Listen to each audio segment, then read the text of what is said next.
il sorriso di un bimbo che gli è stato rubato da un conflitto infinito, ma di senno soprattutto.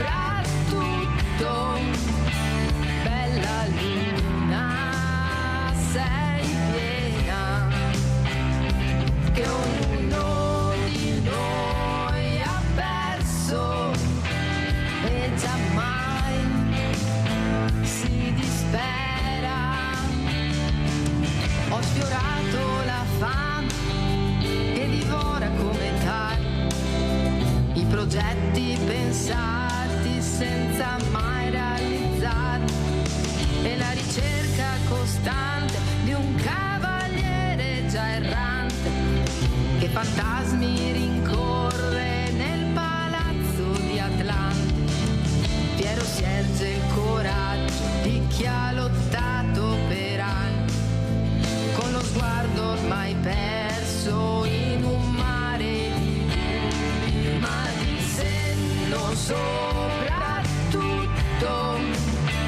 Bella luna, sei piena, che ognuno di noi ha perso e giammai si dispera, ma di senno soprattutto. Bella luna, sei piena, che ognuno di noi ha perso e giammai si dispera. Amore, fortuna, coraggio, valore, amore, un sorriso, un abbraccio, calore.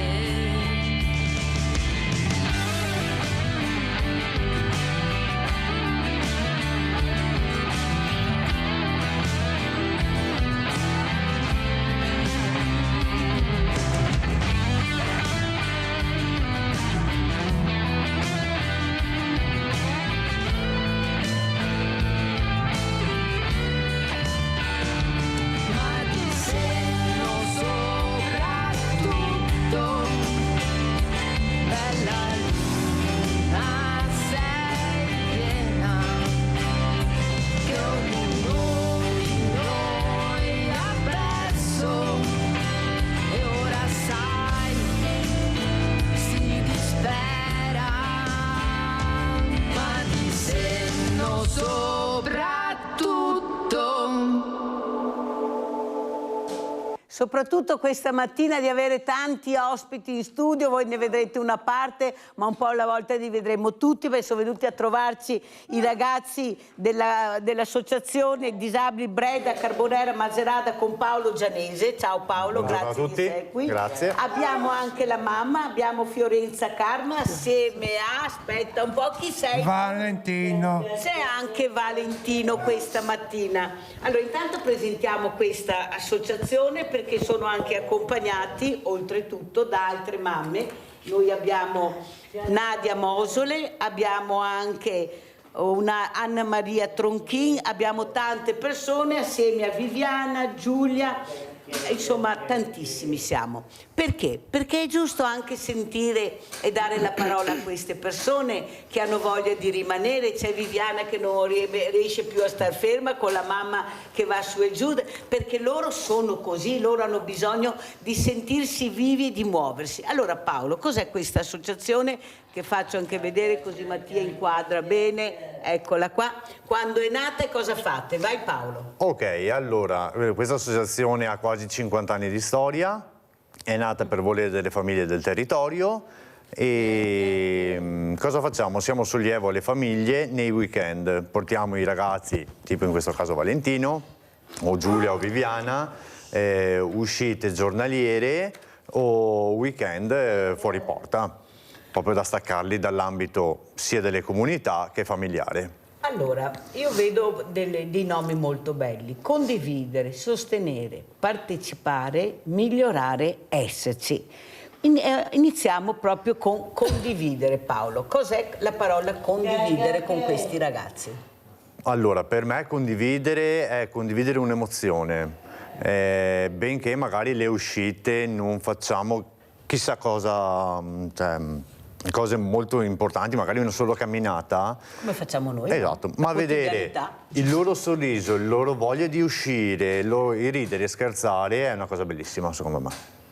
Allora, sentiamo anche la mamma di Valentino, Fiorenza. Con te vorrei capire questa parola, sostenere. Cosa vuol dire per te sostenere? Sostenere, allora per me sostenere vuol dire dare un sostegno alle famiglie, dare un sostegno a noi mamme, a noi genitori, magari anche solo qualche ora, in maniera che loro possano comunque uscire e passare una bella giornata con qualcun altro, quindi abituarsi a stare anche insieme ad altre persone e dare qualche ora di libertà, diciamo tra virgolette, a noi genitori, in maniera che noi possiamo prenderci magari 2 o 3 ore di relax, e quindi per questo è una bella cosa nei confronti suoi di loro, insomma. Allora, quando hai deciso, Fiorenza, di dire, oltre a quello che già facevi, l'impegno che avete voi tutti nel sostenere anche questa fragilità, io odio la parola, scusami, ma disabilità proprio la odio, io li chiamo diversamente agili perché si muovono solo in maniera diversa, ma sono fantastici e speciali, e secondo me siete proprio voi che avete capito l'importanza, Fiorenza, del doppio di noi, nel senso che anche la sicurezza per questi ragazzi, ecco, soprattutto la sicurezza. Cosa vuoi dire, Fiorenza? Tu dici lo lascio, ma so che hai mani sicure. Assolutamente. Perché tu hai toccato con mano la realtà dove tuo figlio, dove porti tuo figlio. Prego, Fiorenza. Lui va comunque durante la settimana in un centro diurno, in un CEOD, e quindi è già a contatto con altre persone. Questa, l'associazione, è nei weekend, quindi ovviamente mi fido darlo a loro perché li conosco da tanti anni, ho partecipato prima, visto come funzionano, poi li conoscevo anche tramite la Nadia e l'Anna Maria, che loro già facevano parte di questa associazione, quindi mi sono anche fidata di loro e di tutti comunque i volontari. Ho sempre conosciuto con chi andava via e sempre stati bravi. Allora, dopo microfoniamo anche Valentino, perché adesso manca il microfono, ma dopo glielo portiamo. Partecipare. Anche tu, cosa vuol dire partecipare? Essere presenti con loro, oltre alle attività che facciamo, proprio anche al di fuori, proprio essere a contatto con loro, cioè partecipare anche nella loro vita quotidiana. E noi, facendo anche i soggiorni estivi, una settimana che alleviamo le famiglie, ci rendiamo conto del sacrificio, è brutto come parola però è vera, del sacrificio che le famiglie fanno, che le hanno 24 ore su 24, noi magari per 2 ore o 3 ore ci lamentiamo, diciamo magari che è faticoso. In questo caso Valentino. Dopo sentiremo anche Valentino cosa dice. Abbiamo Rinaldo da Venezia. Vai Rinaldo. Ciao Mirella e buongiorno ai tuoi ospiti. Buongiorno. Caro Valentino, caro Valentino, ti sei contornato da tanta gente che ti vuol bene. Ti vedi quanta gente che ti vuol bene, che ti aiuta, che ti fa tante belle robe. Bravo. E ti ha da accettare, da vivere, ti danno, perché non ti sei compagno di altri su un'altra maniera e non stai interessato a quello che ti dici gli altri. Fa quello che ti vuoi, quello che sia giusto da fare, e ti vedrà che con queste persone che ti segue e con tua mamma che ti dà di sì, ti sei a posto, ti può andare in capo al mondo con questa gente che è qua. Andate e ritorno, stare a figlia di voi. Ti ha capito? Non ti ha da sentirti manco di mica, un po' magari mi manca una gamba e ti direi a tu. Bisogna purtroppo nella vita, è così la vita, ti dà un periodo che ti sta bene, un periodo che ti sta male, però è vita, va di sua, perché è già bella, anche se ti dà qualche problema, dico tanti anni, e mi dispiace il cuore, mi piange il cuore a vedere i giovani come degli altri e sarebbe roba che deve capitare alle persone anziane, ma non a voi altri, perché voi altri avete il diritto di vivere la vostra giovinezza, insomma, per persone particolari, perché ricevete tanto dalla gente, ma vedete tanto anche. Rinaldo, guarda come ti ascolta, guarda che sei attentissimo Valentino, guarda che se vi ascoltate, non sta sbagliando il colpo. Guarda Valentino, c'è più quello che ti rende a te a noi altri che quello che ti diamo noi altri a te, perché a star così, tanto impareremo a diventare più buoni, impareremo a essere vicini a chi che ha bisogno. Questo è, insomma, è il mondo, è cattivo, perché guarda cosa che succede, beati virati nel senso che dai, sei anche buono Rinaldo, che siamo noi altri, sei anche buono, solo cattivo. Oggi voglio essere positiva al massimo, oggi non voglio positiva. Grazie Rinaldo, fammi andare avanti perché devo microfonare anche Valentino che ti deve rispondere. Allora andiamo a vedere, in attesa del microfono, andiamo a sentire anche a Padova, Ascolto Donne Diocesi. Andiamo a sentire. Il CIF, il Centro Italiano Femminile, ha 80 anni di storia al fianco delle donne, un impegno che si declina con iniziative sul territorio, grazie anche al consultorio di Via Vescovado, dove vengono accolte sia donne che famiglie, un'ottantina di persone ogni anno. Molto però va ancora fatto, va cambiata la mentalità che porta anche le donne stesse a non denunciare. Quando noi accogliamo le donne vittime di violenza e le accompagniamo in un percorso che va nella direzione della denuncia, che è un passaggio delicato e molto difficile, troviamo due difficoltà. Il primo, il fatto stesso del passaggio che la donna deve fare, ovviamente compromettendo e rompendo la famiglia, il rapporto con i figli, eccetera, eccetera. Ma il secondo, quello che sentiamo, è una resistenza da parte delle istituzioni deputate a raccogliere la dimensione della denuncia e in un secondo passaggio a procedere. Anche le aule dei tribunali non sono indenni da questa mentalità, come ci sottolinea la vicepresidente del CIF di Padova. Purtroppo anche le aule del tribunale non sono esenti ancora da quei pregiudizi che ci hanno accompagnato nel corso di tutta la storia, insomma nel corso dei secoli, che vanno anche ad insediarsi anche nel momento in cui bisognerebbe invece appunto prendere in considerazione questi eventi ad un altro livello. Di questo si parlerà domenica prossima all'evento organizzato dall'associazione, analizzando anche il ruolo della donna con il potere. Il cuore, diciamo così, del discorso di questo convegno riguarda come le donne possono fare delle cose, quindi il potere, che è ancora è innegabile, in mano prevalentemente al maschile, e quindi questa probabilmente è una delle battaglie. Poi non credo che sia l'unica, ma la questione del potere femminile, come poter fare delle cose, è una delle battaglie che il CIF si propone di combattere. Abbiamo sentito anche queste figure femminili che hanno deciso di scendere in pista per far capire che bisogna aiutarsi a vicenda, però dobbiamo fare squadra, perché se continuiamo a vedere che nascono nuove associazioni, che ancora adesso non ci conosciamo tra di noi, non andiamo da nessuna parte, ma faremo squadra. Allora Valentino, raccontaci intanto cosa vuoi dire a Rinaldo che ti ha salutato. Cosa vuoi dire a Rinaldo? Signore, prima al telefono. Grazie. Molto gentile. Caro?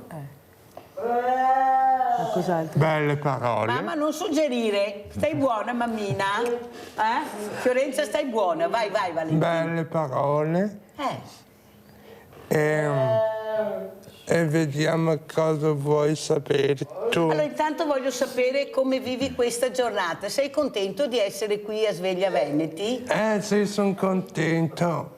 Sei contento? Cosa vuol dire per te incontrare persone nuove, Valentino? È bello? È bello. E ti piace uscire dai soliti luoghi comuni? Sì.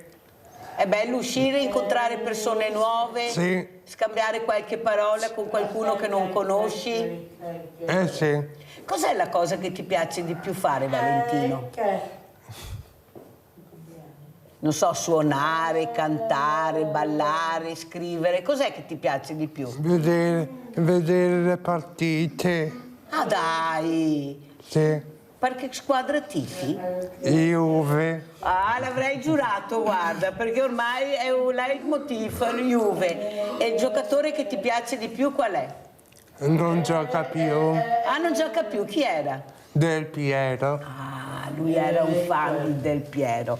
Fiorenza, cosa vuol dire anche far partecipare, come abbiamo sentito Valentino, a quella che è la quotidianità? Poi alla fine non è che chiedono la luna sti ragazzi, poi sentiremo anche, chiedono la quotidianità di uscire, incontrare persone, divertirsi, guardare lo sport, fare sport. Cos'è che manca secondo te proprio per cercare di capire che forse tutti quanti dobbiamo unire le forze?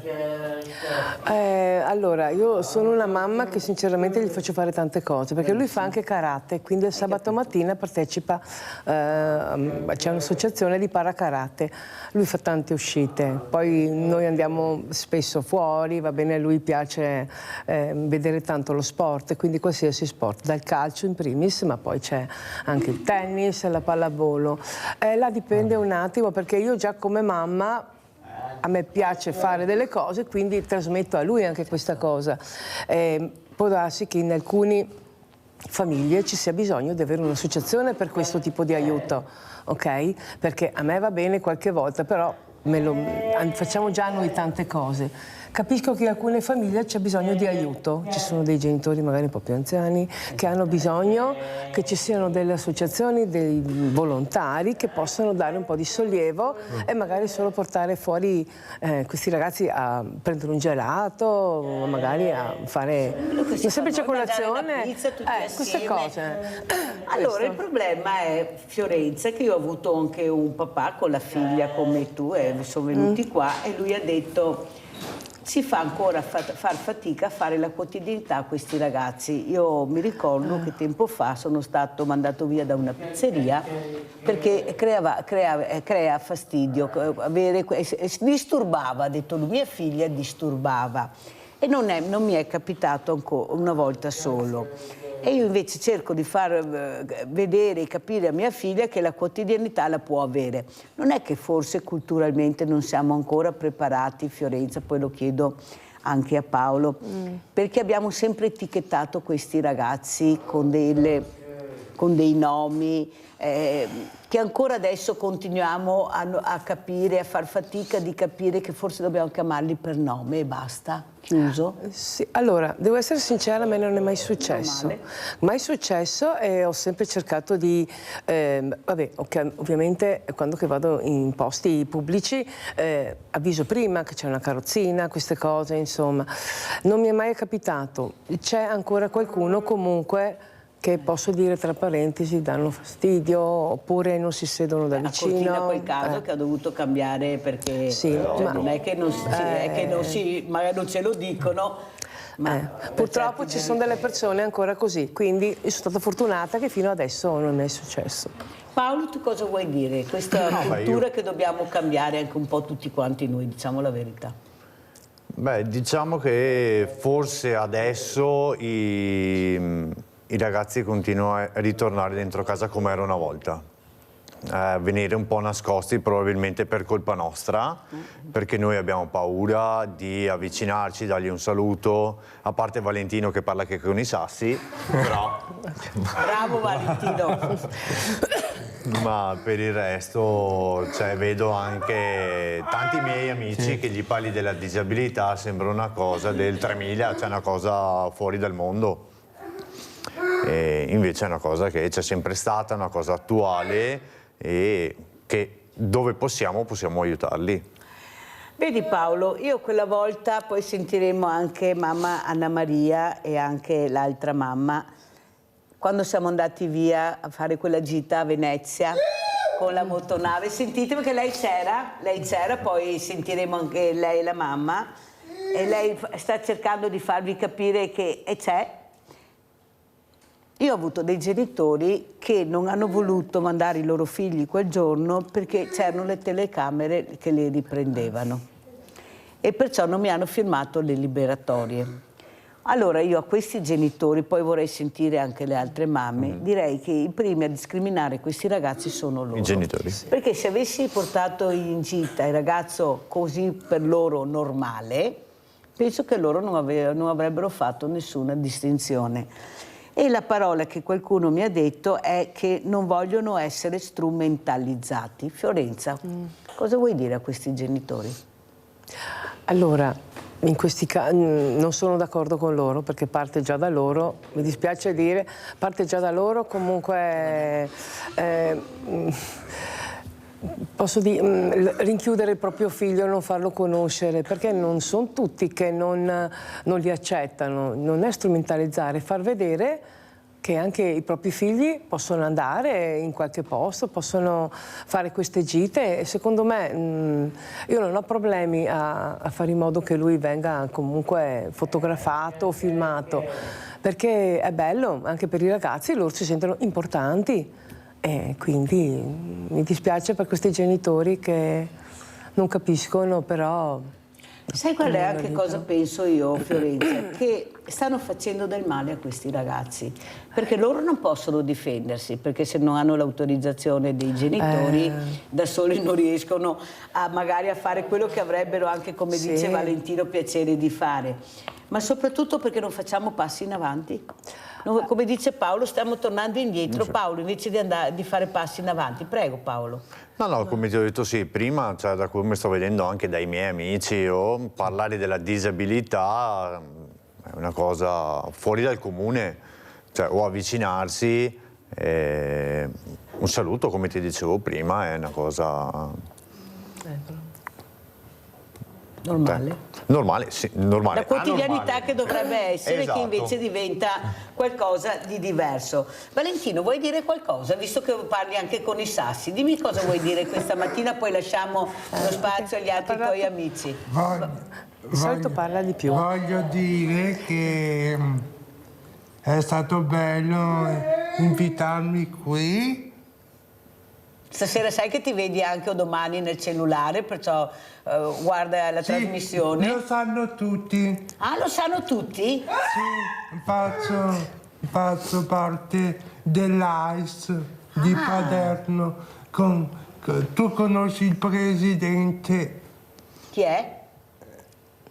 Erminio Bassi. Sì, Erminio, sì, è stato anche qua ospite. Ho visto il video. Hai visto il video? Al centro mi hanno fatto vedere. Che c'era Erminio qui ospite dalla Mirella? Sì.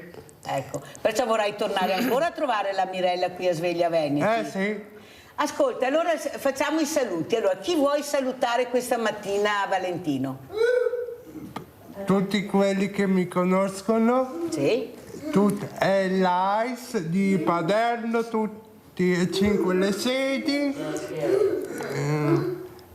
E tutti quelli che mi conoscono.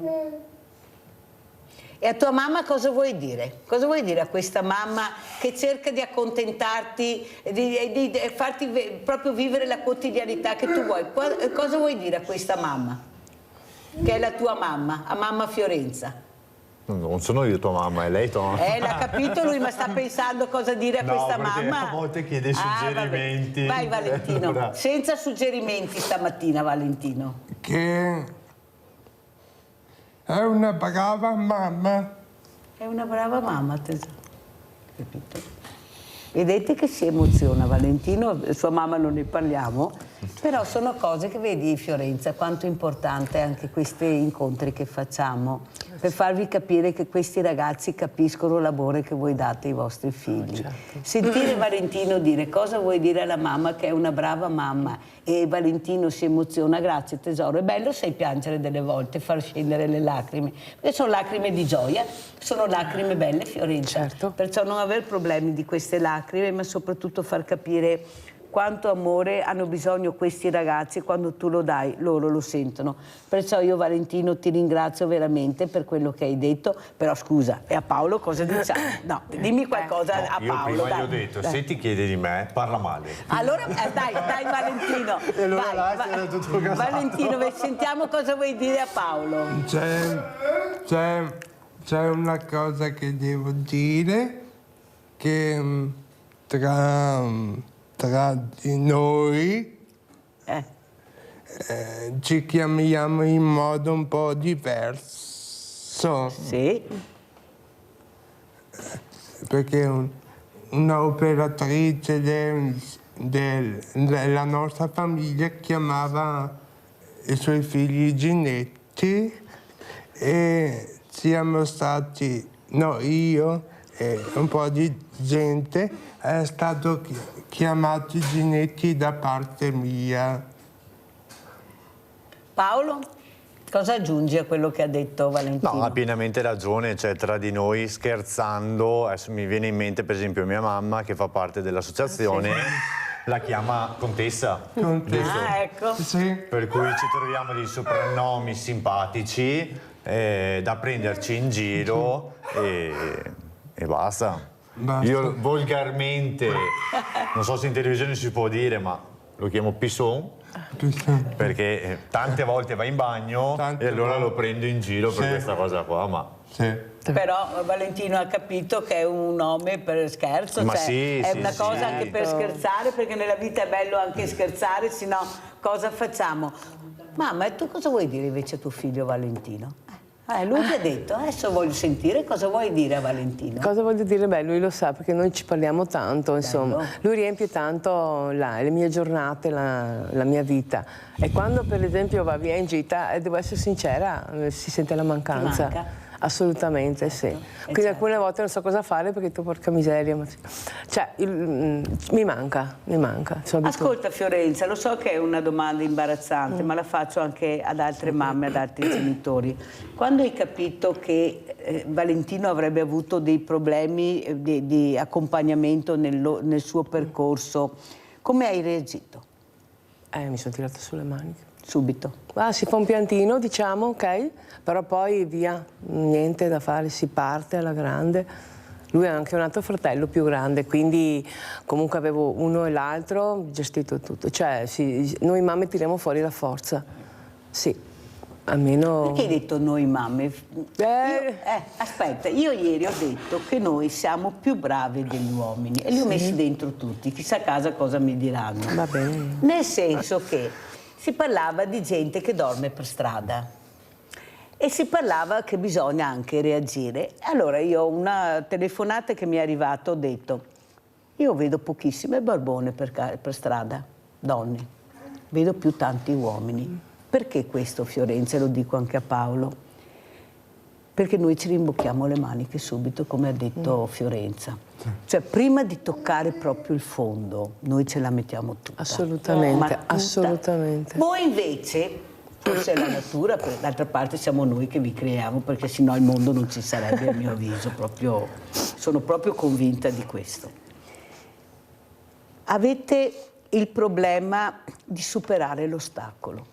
Tanto è vero anche nella malattia, le associazioni femminili, anche oncologiche, queste donne ammalate, che nonostante la malattia, i problemi, creano associazioni per creare le altre donne. Allora io ho detto Fiorenza, proprio ieri, ma lo dico quasi tutte le mattine, che noi abbiamo fatto la nostra parte.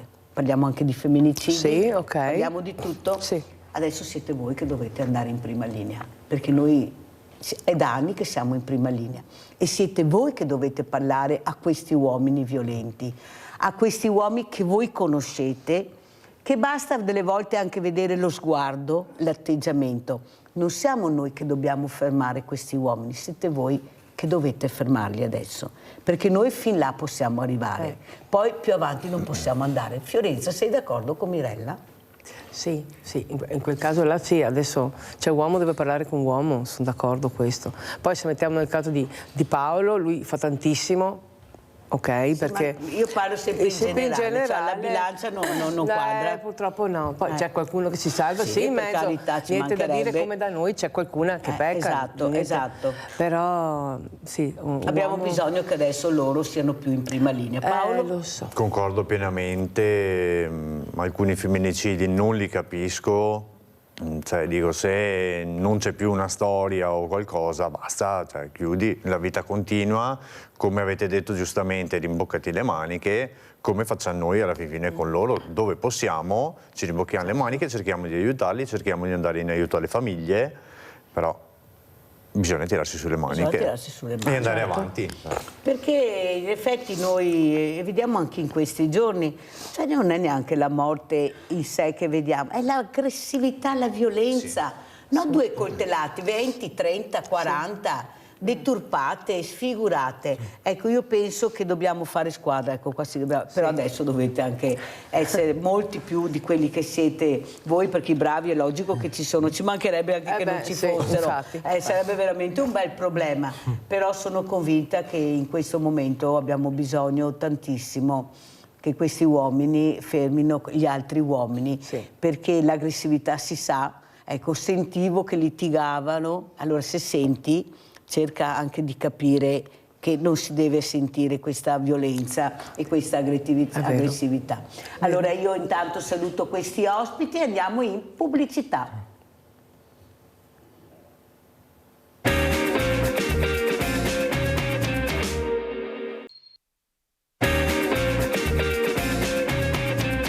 Abbiamo altri graditi ospiti, abbiamo Anna Maria Tronchin assieme a sua figlia. Nadia Mosele assieme a Viviana, eccola qua la Viviana che non sta ferma, Viviana è tutta emozionata, vuole andare di qua, vuole andare di là, però prima di sentire mamma Nadia sentiamo la nostra Tamara che è in linea. Ciao Tamara. Ciao Mirella, allora devo dire 2 cose, intanto tutte le ragazze che abbiamo detto ti salutano e stanno guardando la tua trasmissione. Grazie cara, grazie.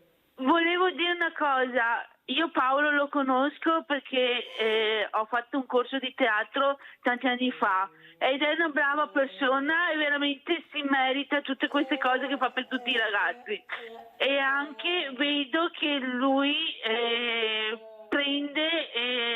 sa come prendere i ragazzi e come condividere le giornate ai ragazzi. E anche voglio salutare la mamma di Viviana, Nadia, perché è venuta a fare un corso con noi, con l'associazione nostra, è venuta a fare un corso di nuoto e vedevo Nadia che era sempre contenta, anzi non voleva mai uscire dall'acqua perché lei voleva stare sempre in acqua. E veramente voglio dire grazie a tutti, grazie a tutti di cuore quello che fate per i ragazzi. Ciao Mirella. Ascolta Tamara, cosa vuoi dire a Viviana che ti sta ascoltando? Saluta Viviana Tamara. No, è caduta la linea. Allora, mamma Nadia, ecco questa figlia che tu hai accudito, tu hai detto io faccio volontariato da 47 anni, perché, per far capire l'importanza del lavoro che stai facendo, che hai fatto con tua figlia, però guardandoti io vedo serenità, vedo una mamma che ha capito che è un percorso anche difficile, perché immagino sia stato difficile di più, però quando tu sai che lo fai per tua figlia, lo fai per lei, penso che tutto il peso del mondo non pesi. Cosa vuoi dire Nadia? Allora, beh, con lei non è stato semplice all'inizio, non è stato semplice, perché la malattia è venuta un po' dopo. E comunque, no, sono anche grata di averla, perché cioè, non ha limiti lei, va dappertutto, mi piace uscire, va da qualsiasi posto, ecco, dove c'è io la porto. Non è Nadia che forse siamo noi che vediamo questi ragazzi, proprio perché li vediamo poco. Cioè, non è che abbiamo la possibilità, io li vedo poco qui. Guarda Nadia, te lo dico sinceramente, se non ci sono questi genitori come voi, non è che io vedo questi ragazzi in molti posti dove vorrei vederli. Ad esempio, non so, nello sport, ma non nelle giornate dedicate, nella quotidianità. Ecco, io non li vedo nella quotidianità, o perché sono in questi centri, ad esempio la mia battaglia è questa, e lo chiedo poi anche a Paolo, nel momento che questo ragazzo sa lavorare, che tu operatore sai che ce la può fare. Questo ragazzo non deve più rimanere all'interno del CEOD, deve andare a lavorare nella ditta con la quale per loro lavorano, che fanno queste cose, accompagnati naturalmente e pagati nella maniera giusta. Io, Paolo, vedo questo: nel momento che tu sai che queste persone possono lavorare tranquillamente, le devi inserire nel mondo del lavoro. Allora, prima voglio sentire Nadia e poi Paolo. È giusto che vanno a lavorare se hanno la possibilità, giustamente. E anche perché sui centri fanno, ma non fanno proprio come al lavoro. Sì, come fossero all'interno della ditta che lavorano. Esatto. Dopo c'è caso a caso, ma quelli che possono lavorare, perché sai, io ho avuto un'autrice che sta scrivendo un libro bellissimo che presenterò, poi ve lo dirò, che ha detto lei ha un problema di crisi epilettiche, però lei ha trovato il lavoro. Però dice, a me non basta, ha detto qui davanti, era seduta dove è seduta Nadia, nel senso che io vorrei fare carriera, vorrei migliorare ma non me lo lasciano fare. Esatto. Ho il lavoro, ma sono là nell'angolo. Allora Nadia e poi Paolo. Viviana, guarda là che ti stanno salutando, Viviana, guarda. Sentiamo Fiorenza, ecco, viene un'altra... Perché Viviana vuole muoversi, ecco che arriva Fiorenza, brava Fiorenza. Vedete, le mamme si aiutano tra di loro. Sì, Viviana non vuole star ferma, cioè vuole muoversi, non che sei qua a questa sala grande. No. Allora, cosa vuoi dire, Nadia? Secondo me la disabilità fa ancora paura. Fa ancora paura. Sentite cosa dice mamma Nadia? Sì, fa ancora paura. E siamo nel 2025, però sulla disabilità non ci siamo, no. Nell'ambito lavorativo. Lo dice una mamma che ha 47 anni, che accompagna questa figlia in un percorso per tutte e due molto difficile. Esatto.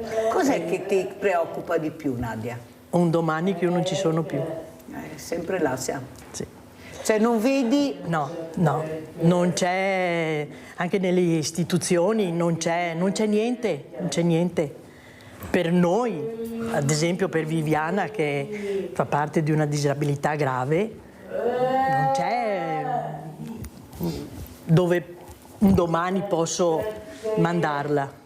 Cioè, tu non hai ancora trovato, nel no. momento che tocca ferro, anche perché sono convinta che si va avanti qua con questa scienza e ricerca, se puntano faremo passi da gigante, però manca, come dici tu, la struttura, la struttura che sostituisca la mia famiglia, che non è una struttura qualsiasi. Paolo, come commenti le parole di Nadia? Una bella cosa che hai detto. Nadia ha pienamente ragione. Finché ci sono i familiari, mamma e papà in questo caso, i ragazzi sono alle uscite, li vedi iperattivi. Nel momento in cui, se magari ci sono fratelli, passano sotto la custodia, passami la terminologia, dei fratelli, li perdi. O cercano di metterli, almeno, correggimi se sbaglio, in case di riposo. Sì, è verissimo. Però non c'è più l'attenzione di dire, aspetta, è mio fratello. Logicamente io non ho fratelli disabili, per cui non posso dire la cosa, però da quello che mi viene riportato ci accorgiamo di questa cosa qui. Nel momento in cui mancano i familiari, soprattutto se i ragazzi sono autosufficienti, vengono lasciati a se stessi. Sanno fare, bene che continuino a fare, io ci sono fino a lì. Allora io cerco di invitarvi proprio per far capire a chi di dovere che dobbiamo cambiare registro.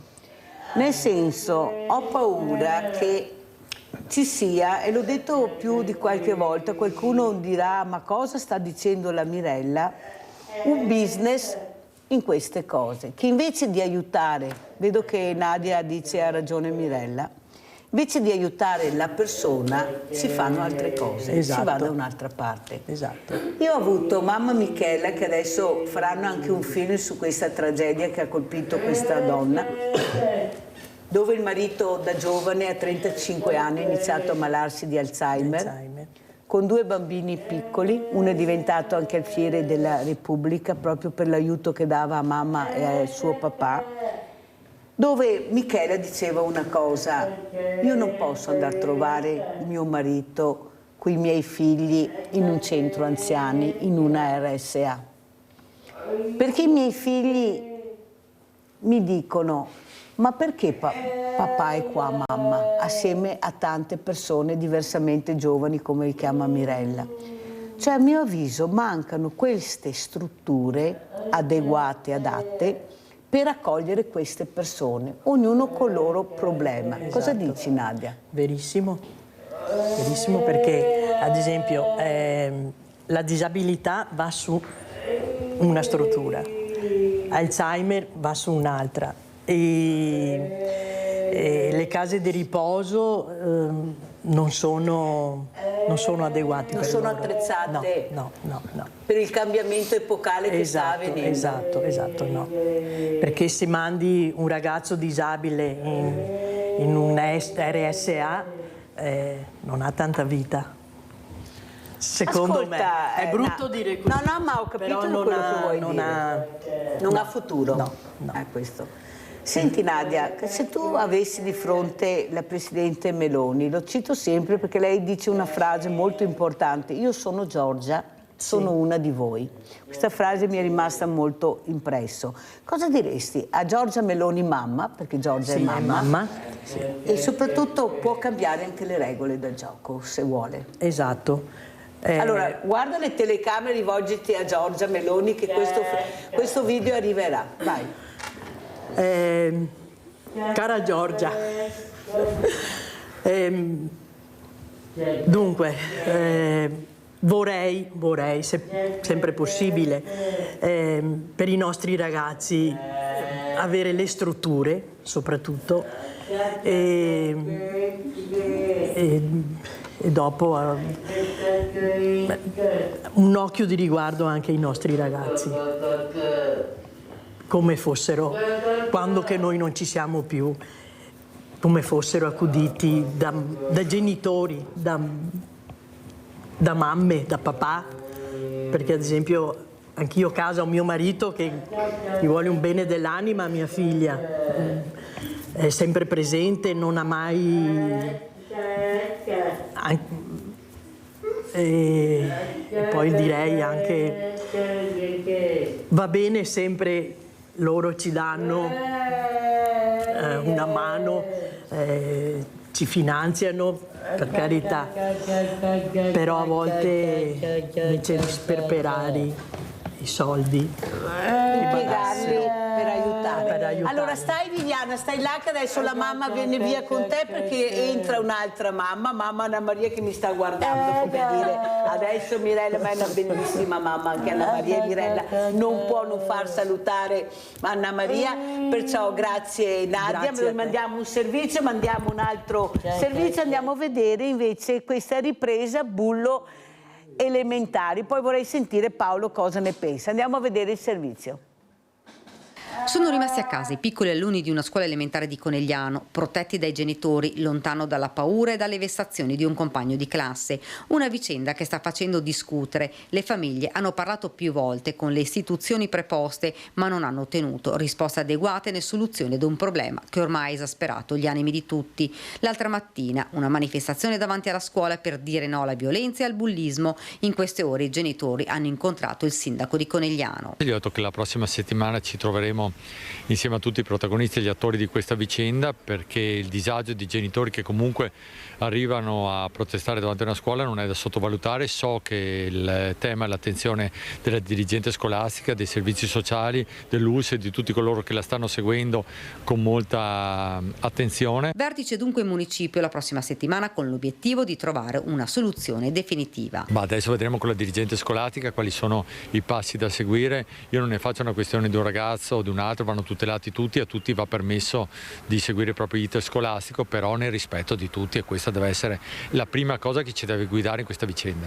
Piccoli vessati da un compagno di classe, aggrediti sia verbalmente che alcune volte anche fisicamente. La versione dei genitori è puntuale, sono comportamenti reiterati nel tempo, ci hanno raccontato. Alcuni bambini non vogliono tornare a scuola, sono spaventati, alcuni hanno dovuto ricorrere a delle terapie. Nessuna risposta invece dall'ufficio scolastico regionale Veneto. La scuola, è stato detto, ha già fatto quello che era in suo potere, ora dovranno agire in altre sedi e altre autorità. Adesso salutiamo Anna Maria Tronchi assieme a mamma Giulia, alla figlia Giulia. Ciao Giulia, sono contenta di vederti perché Giulia è venuta in motonave con Mirella e lei se lo ricorda benissimo, vero Giulia cara? Come stai? Stai bene? Lei è tutta emozionata perché è vicino alla Mirella in televisione stamattina. Guarda, vedi? Vedete che mi dà la mano e me la stringe? Eh sì, perché Giulia è felice oggi. Allora io partirei proprio da te, mamma Anna Maria. Intanto che saluto vuoi fare? Guarda davanti alle telecamere, tua figlia è sicuro, guarda queste mamme che sono sempre con gli occhi su questi ragazzi. Allora, cosa vuol dire essere la mamma di un ragazzo, una ragazza diversamente agile, Anna Maria? Molto impegnativo. Molto impegnativo. Molto impegnativo, anche perché l'ho saputo non subito della sua patologia. Mi è stata detta da un fisioterapista. Quanti anni aveva? Mesi. Mesi? Sì. Però l'ho scoperto non molto bene.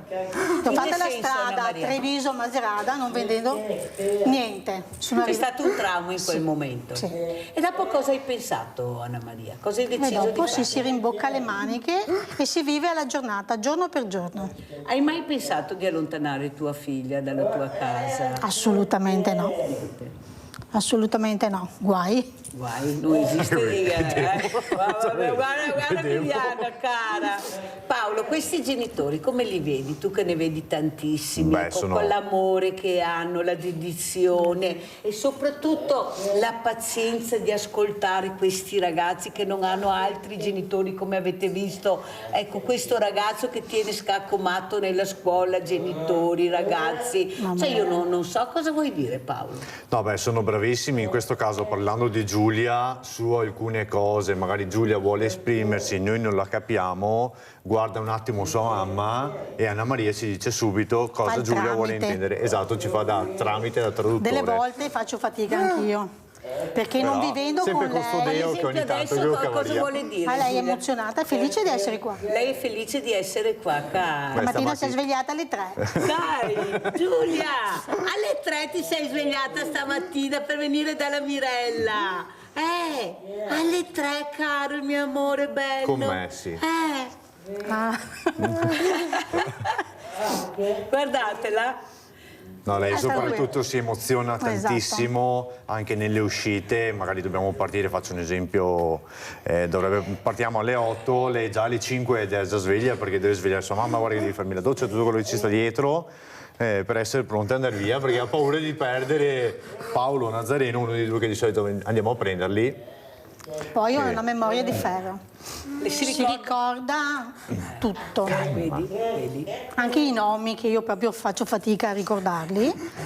Allora faccio con l'alfabeto. Mi fermo su una lettera. Esatto, su una lettera. Allora, io ti ho invitato anche per capire. Guarda, Anna Maria, mi fai proprio un piacere aver toccato questo tema così. Quanto importante è la lingua dei segni? Perché io le insegnerei anche a scuola subito. Una volta dalle elementari ci insegnavano, avevano iniziato, poi non si capisce perché è sparito tutto. Ma vogliamo capire che forse oltre alle lingue, l'inglese, il francese, lo spagnolo, il cinese, la lingua dei segni è fondamentale perché non sai mai un domani cosa può capitare, quanto utile può essere. Anna Maria? No, lei non si esprime qui segni. Sì. Io le dico le lettere e lei mi ferma, quella è quella giusta, e poi vado alla ricerca dei nomi. Ma secondo te la lingua dei segni potrebbe essere importante nel mondo delle fragilità? Ma certo. Paolo?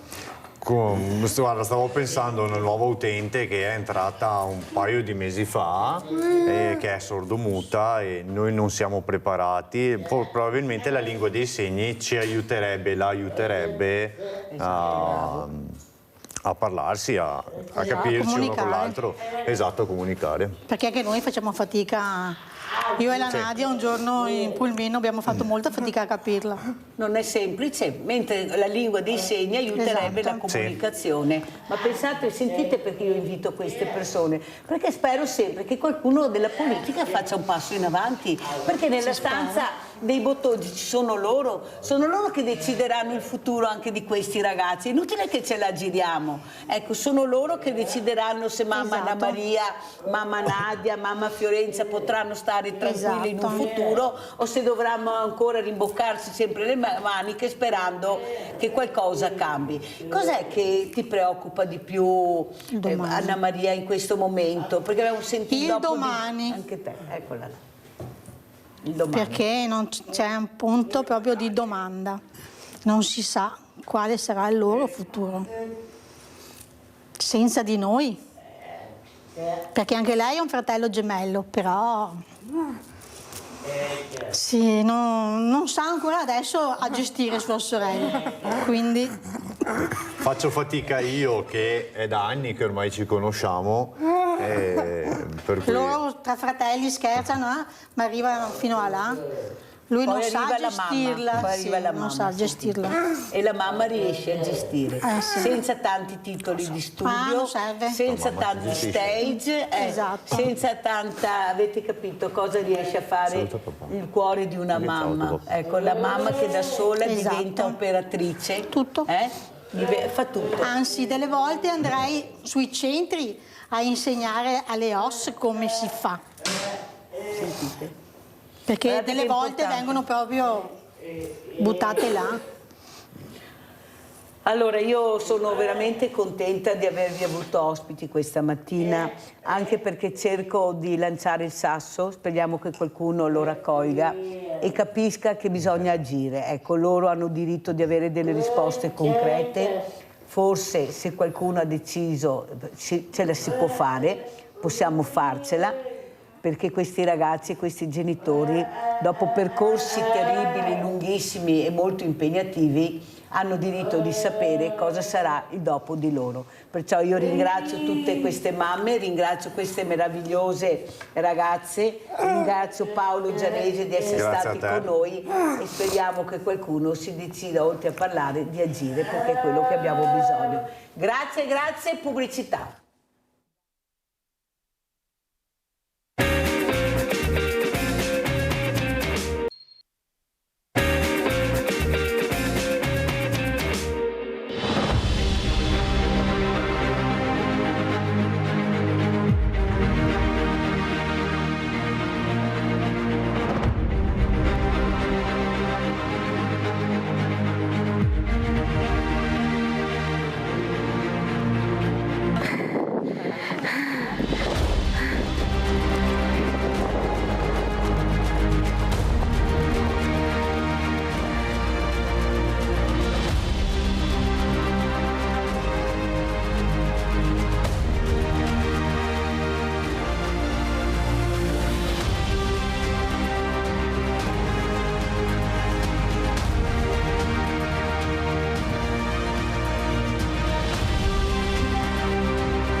Ed è veramente per me una gioia avere ospite questa mattina Ester Stella Carbonetti, scrittrice e ricercatrice, una fotografa.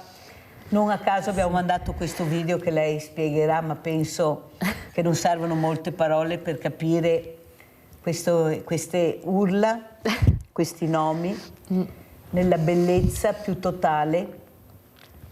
Penso un'esperienza unica come le vive Ester. Saluto anche Alessandro Dianin, presidente Associazione Orizzonti. Buongiorno, grazie per l'invito. Ecco, dove abbiamo visto, grazie Alessandro, infatti si commentava con Alessandro, hai visto Alessandro, tutte donne impavide, certo. Ecco, che cercano di tirare fuori quello che hanno dentro, nel migliore dei modi, urlando, perché non ci resta altro. Dobbiamo urlare per far capire che forse si deve guardare avanti. Allora, Ester Stella, grazie intanto. Cosa abbiamo visto e come vuoi commentare questa parte, poi andremo a vedere le altre. Intanto grazie per l'invito, grazie Mirella. Allora, questo è un sunto di un viaggio che si è tenuto un anno fa, praticamente, il primo di una serie nel deserto. Il nome di questa esperienza si chiamava Le donne del Sahara.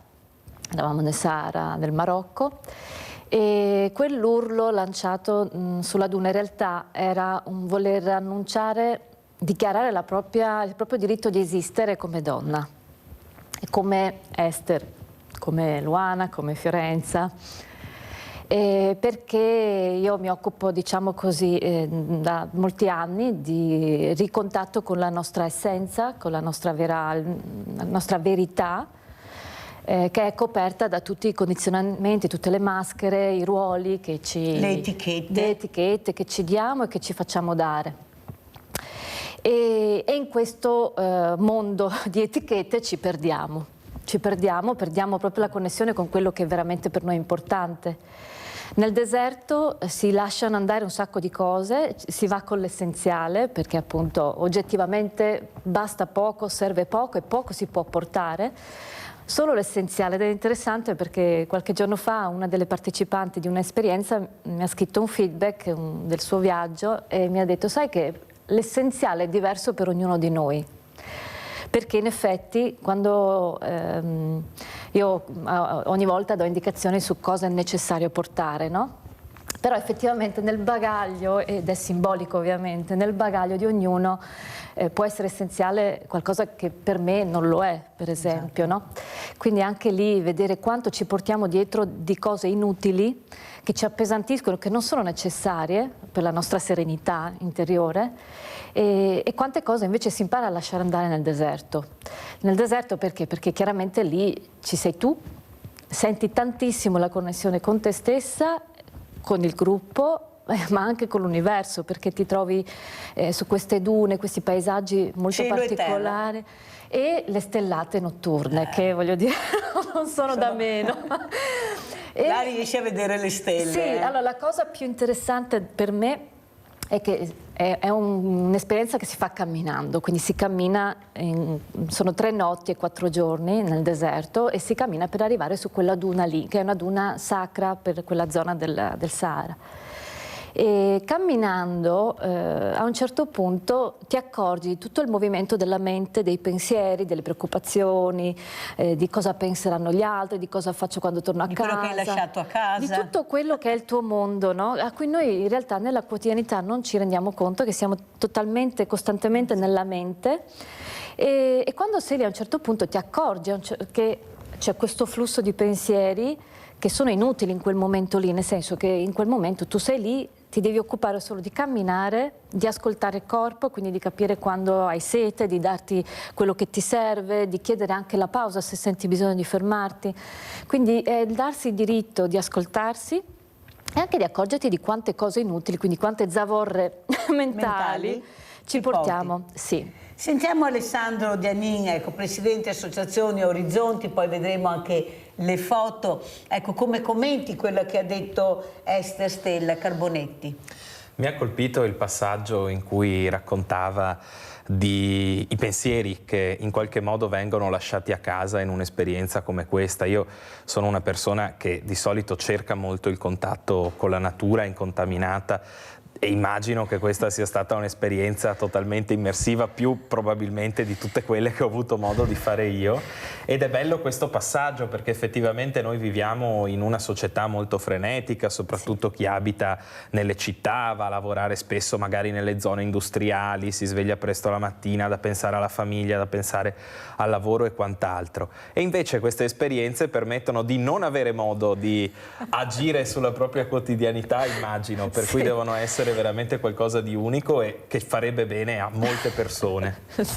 Allora Alessandro, noi abbiamo visto degli orizzonti bellissimi in questo video che poi continueremo a vedere. Perché hai scelto questa parola per la tua associazione, Alessandro? In realtà io entro in Orizzonti 3 anni fa, ma è un'associazione che ha quasi 10 anni di vita, che nasce con la volontà di dare una prospettiva civica alla città di Padova, quindi l'idea che la cosiddetta società civile possa prendersi cura della propria città, fare delle proposte per la propria città, che è Padova, anche al di fuori di partiti politici, quindi non per forza dentro le istituzioni. Poi è ovvio che anche dentro le istituzioni delle cose si cambiano, ma non sono solo quelle.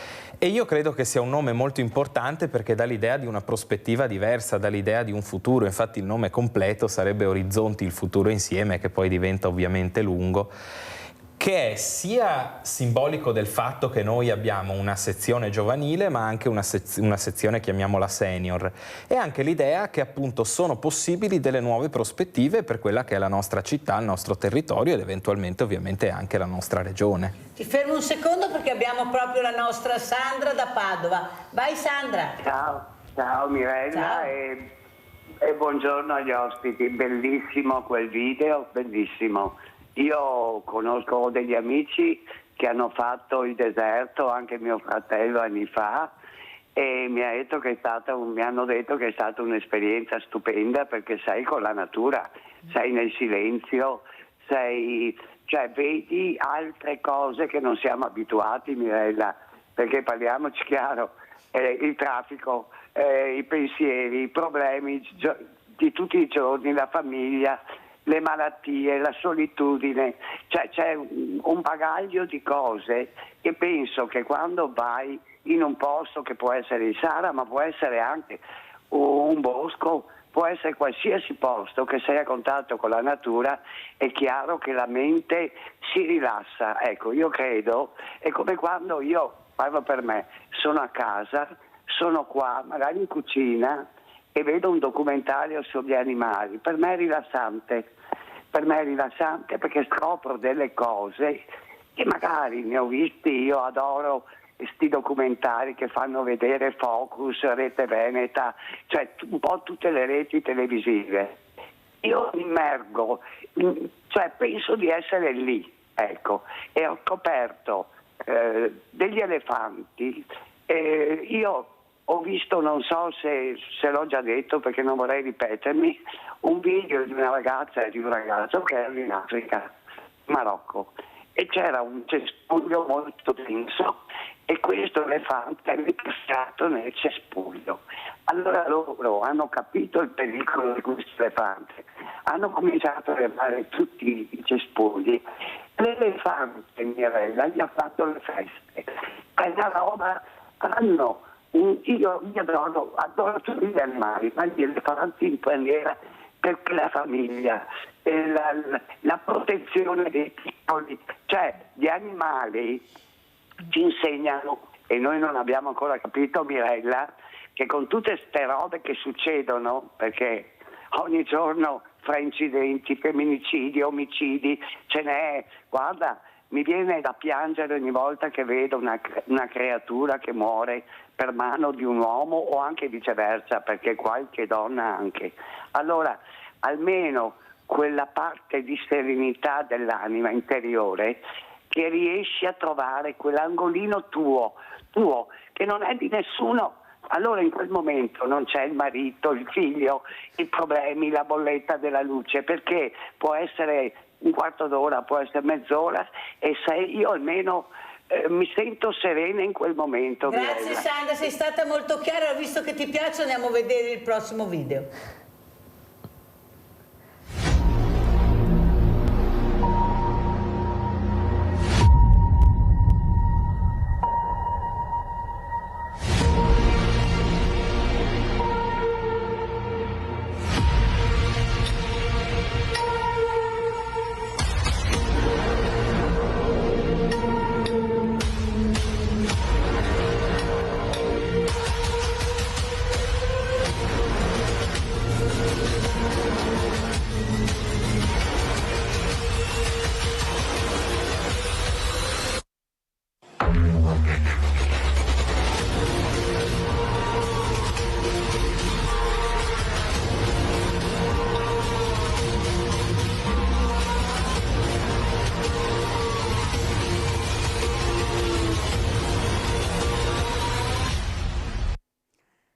Esther, cosa vuol dire per un fotografo, una fotografa, cogliere l'attimo? Tantissime foto finché arriva quella giusta, sono riuscita a cogliere quell'attimo che sarà la foto più bella e più vissuta che io ho fatto.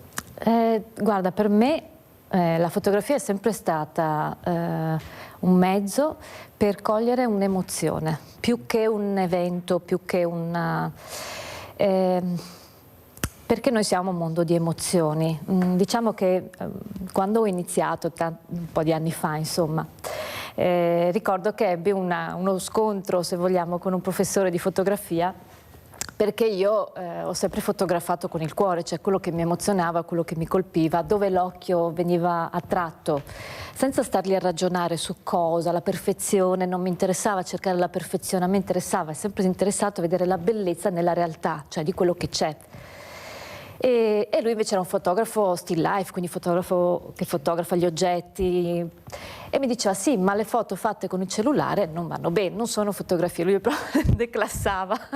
Invece io mi ostinavo a voler cogliere queste emozioni, perché poi mi rendevo conto che quell'emozione lì si ripresentava e si ripresenta nelle persone che riguardano quella foto perché l'hanno vissuta, o perché gli arriva anche se non l'ha vissuta, no? Quindi a me la perfezione costruita non mi interessa nella vita, nella mia vita, non mi interessa, è un qualcosa che ci allontana da noi, no? Ci allontana da quello che è veramente importante. Se guardo il cellulare posso emozionarmi anche vedendolo al cellulare? Sì, non è importante, io credo che sono dei mezzi. Sì. La TV, internet, il cellulare sono degli strumenti, è il come lo usiamo che fa la differenza. L'ho sempre pensato, perché chiaramente tutto può essere vissuto come un qualcosa per portare luce, mettiamola così, o comunque per condividere qualcosa che almeno fa star bene a chi lo vede, a chi lo guarda, piuttosto che... in questo caso sì, anche. Roberto da Salzano, poi continuiamo. Vai Roberto. Buongiorno a lei e ai suoi interlocutori. Io volevo parlare di un argomento che si avvicinava all'argomento che parlavate prima di disabilità. Prego. Parlavo di disabilità. Io faccio il volontario come autista per le persone che hanno della disabilità e molte volte vado sulle case Gescal dove ho trovato delle cose vergognose, ossia io porto in giro delle persone che hanno bisogno perché non hanno assistenza dai familiari, dalla società, e vado a prendere anche nelle case Gescal dove mi trovo molte volte ad assistere o a constatare che quelle case non sono abitate da persone che hanno bisogno, ma sono abitate da gente che possono benissimo prendere un appartamento al di fuori dell'Auser, e dopo ti trovi ad andare a portare in giro delle persone che guadagnano 800 euro al mese, sono costretti a pagare 450 euro al mese di affitto e non riescono nemmeno a vivere. Ma è possibile che nessuno non possa trattare questo argomento? Avrei piacere che lo trattasse anche lei, perché è vergognoso in una società dove ci sono dei redditi bassissimi e dove le case che dovrebbero essere abitate da persone o disabili o persone aventi il diritto siano occupate da persone che hanno redditi molto più alti. Anzi, io vedo che in queste case ci sono delle auto che nemmeno io ho. Io la ringrazio e avrei piacere che portaste avanti anche questo argomento. Buona giornata. Guarda Roberto, mi dispiace che hai perso queste trasmissioni dove io parlavo proprio di questo, anche con i presidenti dell'ATER, ecco, anche con il presidente del SUNIA, ecco, dove mi davano ragione perché non abbiamo forse capito bene qual è l'obiettivo. Perché se essere un ente caritatevole, far pagare 300-400 euro a persone che hanno degli ISI pazzeschi e non riescono neppure a sopravvivere, io penso che abbiamo sbagliato tutto. E l'ho anche detto, e il presidente dell'ATER, D'Alzilio, lo sa come la penso, che queste case, visto che le abbiamo pagate anche noi perché ce le trovavamo nella busta paga con il Gescal, ecco, non dovevano essere vendute. Ecco, non dovevano fare questo. Io capisco tutto, ma non capisco veramente con quale diritto loro hanno venduto un bene pubblico che noi abbiamo pagato, perché erano anche nostre, e dato magari a persone che potevano acquistarsi tranquillamente un appartamento da un'altra parte, e queste case dovevano rimanere case di emergenza. Per un periodo dove tu non riesci a inserirti, io ti do questa possibilità: nel momento che sei inserito tu lasci l'appartamento e vai da un'altra parte. Lo so che sto dicendo una cosa molto scomoda, Roberto, l'ho detto tante volte, mi dispiace che non hai visto queste trasmissioni, ma se vai nel cellulare le vedi, perché bisogna cambiare registro. L'altro giorno ho avuto un ragazzo che è venuto al Banco Solidale, che ve l'ho detto, un uomo che dorme per strada, che non riesce più a inserirsi, e non abbiamo strutture adeguate. Ha chiamato un ente importante, ho prestato io il cellulare, perciò è al Banco Solidale, è venuto, e purtroppo il biglietto che aveva d'ingresso era scaduto la sera prima, e gli hanno detto no, non può essere che tu questa sera vieni a dormire qui a mangiare. Lui è andato via non mortificato di più, non arrabbiato di più, e ha detto: Mirella, anche questa sera dormirò per strada. Ma sapete che la Mirella c'è. Però questa è la situazione. E orizzonti, ecco, qual è il futuro dell'orizzonte di queste persone, che anche perché stanno perdendo la loro dignità. Sì. E quando perdono la loro dignità sono in balia del mondo, ecco, degli avvoltoi che trovano dietro l'angolo subito. Perciò dobbiamo stare molto attenti, perché diventano poi un pericolo anche per la società. Qualcuno, prego. Sì, certo, il tema della povertà, delle nuove povertà, è un tema fortissimo anche nelle nostre città, cose che pensavamo fossero superate in qualche modo, che in realtà si stanno ripresentando in forma massiccia anche dopo il coronavirus, con la crisi inflattiva. Ci sono tantissime situazioni anche di persone che magari un lavoro ce l'hanno, ma che non è sufficiente per il sostentamento. Una volta trovare lavoro era in qualche modo una risoluzione definitiva. Oggi non basta farne uno, a volte serve farne anche più di uno. C'è ovviamente il grande tema delle case, c'è il grande tema dell'abitare, soprattutto in quelle città come Padova, in cui ci sono anche tanti studenti, quindi si fa fatica a trovare una casa per tutti. In una città come Padova, io vengo da Padova, scusate se cito dati di lì, ma sono situazioni che ci sono in tutte le città, ci sono centinaia di persone senza fissa dimora, e c'è un tessuto sociale molto attivo anche in sostegno di queste persone, quindi il terzo settore, le associazioni, una società civile che si prodiga per aiutarle. Poi certo, a volte purtroppo c'è una certa sordità, e non lo dico per populismo, delle istituzioni, anche magari delle istituzioni comunali e non solo, quindi dei servizi che mancano, perché io dico sempre, Padova è stata la città del volontariato nel 2020, quindi ci sono tanti cittadini che hanno avuto la forza di aiutare gli altri, però non basta, serve anche l'aiuto del pubblico, serve l'aiuto della politica. Questa è una cosa che noi diciamo sempre, ci servono dei veri servizi. Noi una volta abbiamo anche proposto, durante il coronavirus, durante la crisi pandemica, il Comune di Padova aveva messo a disposizione dei buoni spesa per le persone poco abbienti. Nel 2021 sono stati eliminati, invece poteva essere una misura che peraltro per il Comune non era neanche troppo costosa, perché c'erano anche dei rapporti con le aziende. Era una misura che doveva essere mantenuta, perché la povertà rimane anche al di là della pandemia. Rimane. Allora andiamo a vedere anche le foto che ha mandato Alessandro, per capire anche cosa fa l'associazione Orizzonti. Eccole qua, qui cosa stiamo vedendo, Alessandro? Qui stiamo distribuendo in piazza a Padova un nostro piccolo giornale che si chiama Lo Sguardo, che è secondo me un esperimento molto interessante, un esperimento civico in cui persone di diverse età scrivono articoli sulla città, ma anche su dei temi globali. E quindi i cittadini, che anche al di là della stampa locale professionista e professionale, scrive rispetto alla propria città, secondo il punto di vista del cittadino, su temi anche molto semplici, dal trasporto all'inquinamento. Lo facciamo come operazione di partecipazione intergenerazionale. Qui sono i ragazzi di Giovani Orizzonti nella sede, che tengono una bandiera della pace. Penso che sia il momento anche storico per ricordare certi temi. Abbiamo partecipato insieme alla Padova Marathon proprio promuovendo il valore della pace, abbiamo dedicato quella camminata alla pace, e poi prima si vedeva un'immagine di un cortometraggio che con la nostra Gaia Pugliero abbiamo proiettato in uno dei cinema più grandi della città, e trattava proprio il tema della violenza di genere. Come vedete voi la violenza di genere? Prima io parlavo, e poi vorrei sentire anche Esther cosa ne pensa, che noi abbiamo fatto la nostra parte, forse più della nostra parte. Adesso siete voi che dovete fare la vostra parte. C'è qualcosa che si sta muovendo come figura maschile, ma non basta, dovete essere molto di più a proteggerci, perché noi non ce la facciamo più.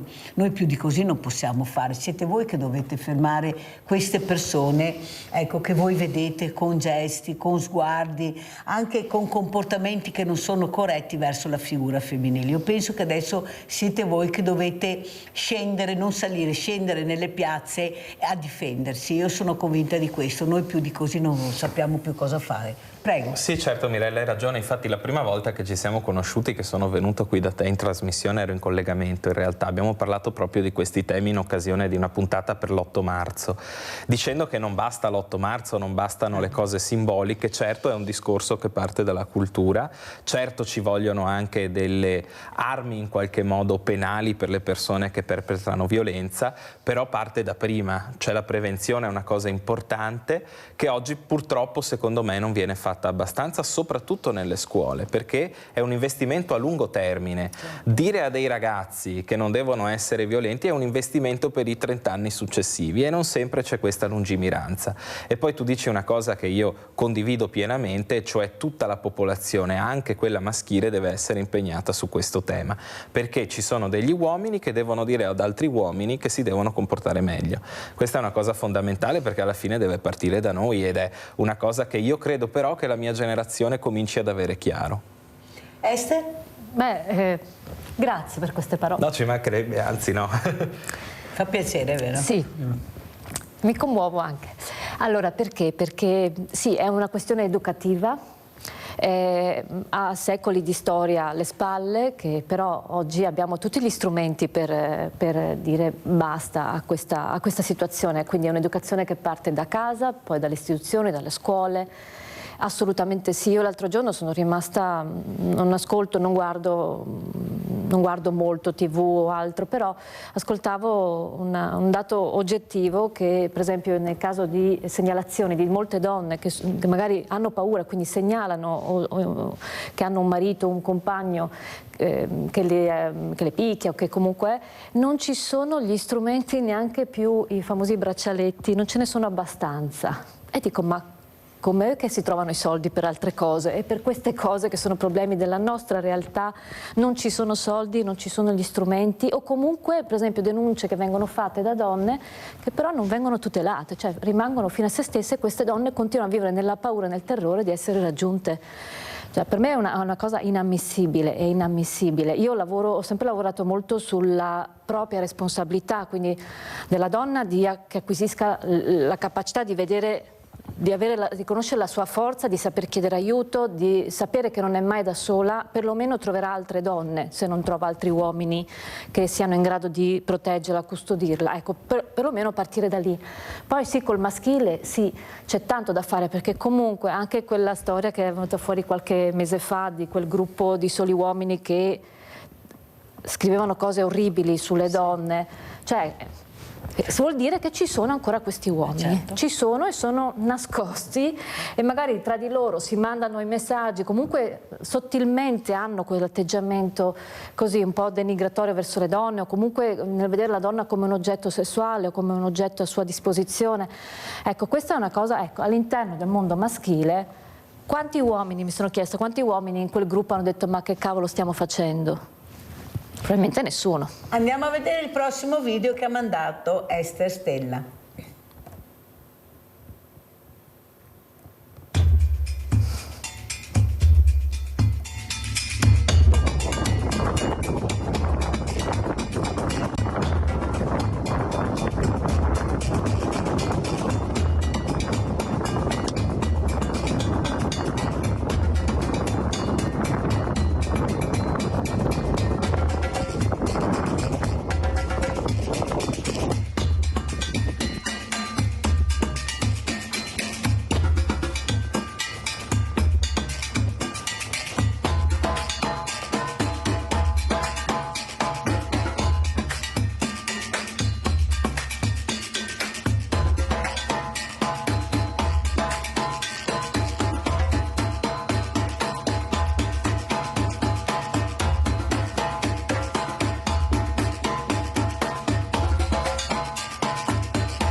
Guardate che Mirella e Simo, come si fa a stare fermi? Penso anche a casa voi la stessa cosa.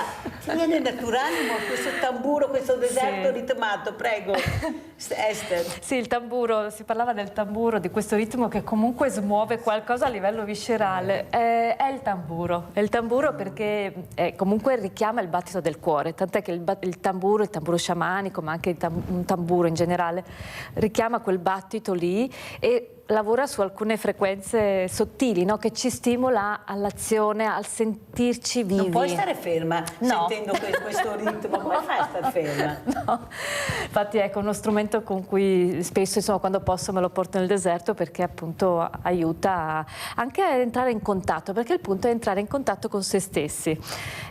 Quando io, anche rispetto al tema di prima, no? Anche quando io mi trovo come essere umano, indifferentemente maschio o femmina che sia, no? E entro in contatto veramente con me, con quello che provo quando c'è una violenza o quando mi viene l'istinto anche di dire o di fare qualcosa, no?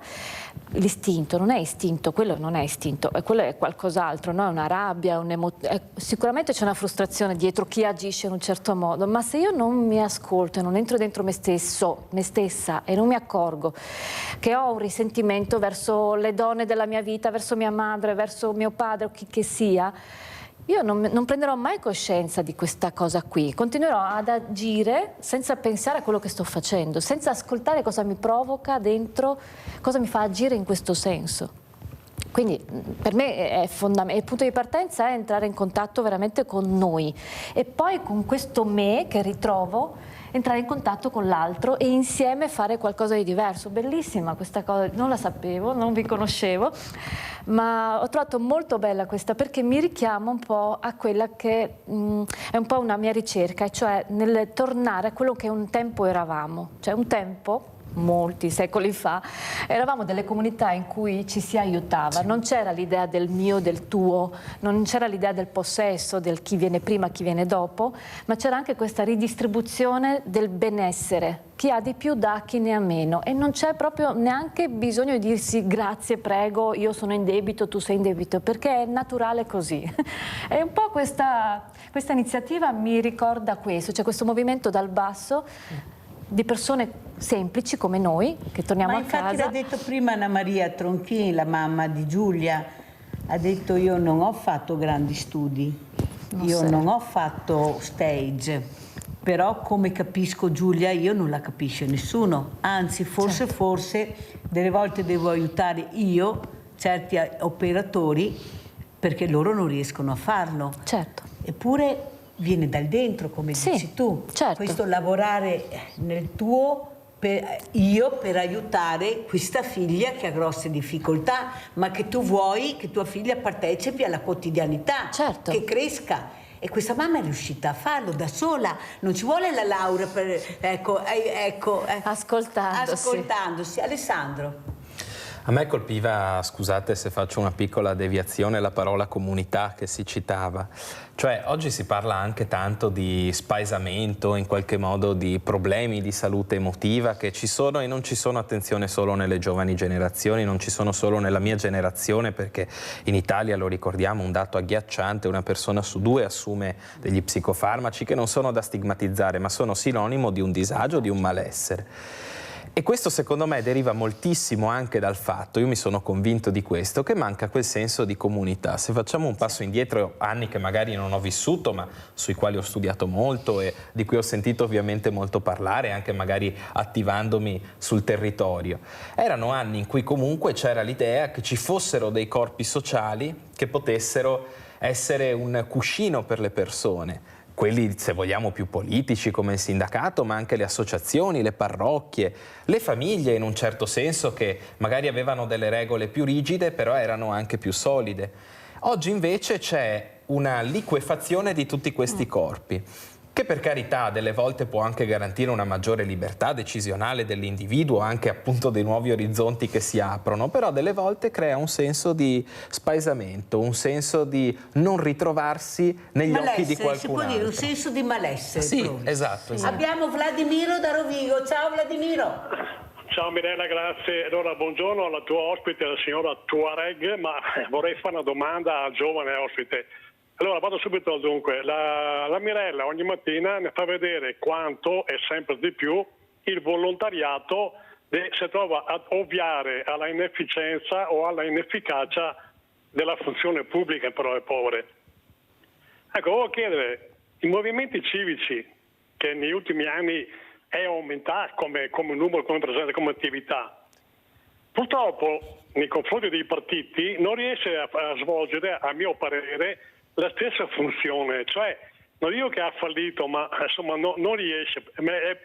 L'indice principale è che la gente non solo non va a votare in numero maggiore, cioè partecipa, ma addirittura diminuisce. Cioè, mi ha impressionato molto che in Toscana, la civilissima Toscana, è andata a votare il 47%, una roba incredibile, cioè neanche al sud. Ecco, volevo chiedere, cioè, la mia impressione è che anche i movimenti civici, il loro limite è che non riesce a coinvolgere le persone di tutta la società, operai, gente, cioè varia gente. Questa è la mia impressione, però volevo chiedere se conferma la mia impressione e perché succede questo. Grazie e buongiorno. Grazie a te caro Vladimiro, prego Alessandro. Io ringrazio per l'intervento e la domanda, che sono mirati e interessanti. Penso questo, che è vero che c'è un grandissimo problema democratico, perché nel momento in cui le persone non vanno a votare, salta la democrazia, salta quel patto tra i cittadini e le istituzioni. E io credo che in realtà i movimenti civici, se non ci fossero, produrrebbero un ulteriore calo dell'affluenza. Cioè, se oggi ancora qualcuno va a votare è anche grazie a quel mondo civico che in qualche modo regge delle candidature, dei progetti politici. I partiti oggi, per come la vedo io, non sono più autosufficienti.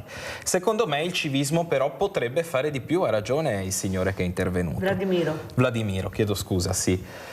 Potrebbero fare di più come, a mio avviso? Intanto non frammentandosi, perché lui ricordava giustamente che ce ne sono tanti e purtroppo poi le persone non capiscono dove sbattere la testa. Devono anche loro trovare una propria unità, unirsi. Anche a Padova c'è una pluralità di mondi civici in qualche modo, che però a mio avviso dovrebbero trovare una sintesi e cercare di fare forza comune. E poi, questo lo voglio dire anche un po' sfidando determinati sistemi elettorali, soprattutto in alcune zone d'Italia, anche Padova per certi versi se vogliamo, i civici devono anche emanciparsi. Ci sono per esempio le elezioni comunali, adesso non voglio essere troppo politico perché siamo qui anche a parlare d'altro, ma ci sono dei sistemi elettorali a doppio turno, quindi c'è anche il ballottaggio nelle città. I civici abbiano il coraggio di non appoggiare per forza dei candidati di alcuni partiti, non perché i candidati dei partiti siano persone da non sostenere assolutamente o siano cattive persone, ma se si vuole trovare un'identità civica vera che coinvolga le persone che oggi non vanno a votare, i civici devono avere a volte anche il coraggio di andare da soli e di rivendicare una posizione di vicinanza al territorio, che non è per forza vicinanza alle segreterie spesso romane di alcune forze politiche che hanno un loro ruolo ma che non basta più.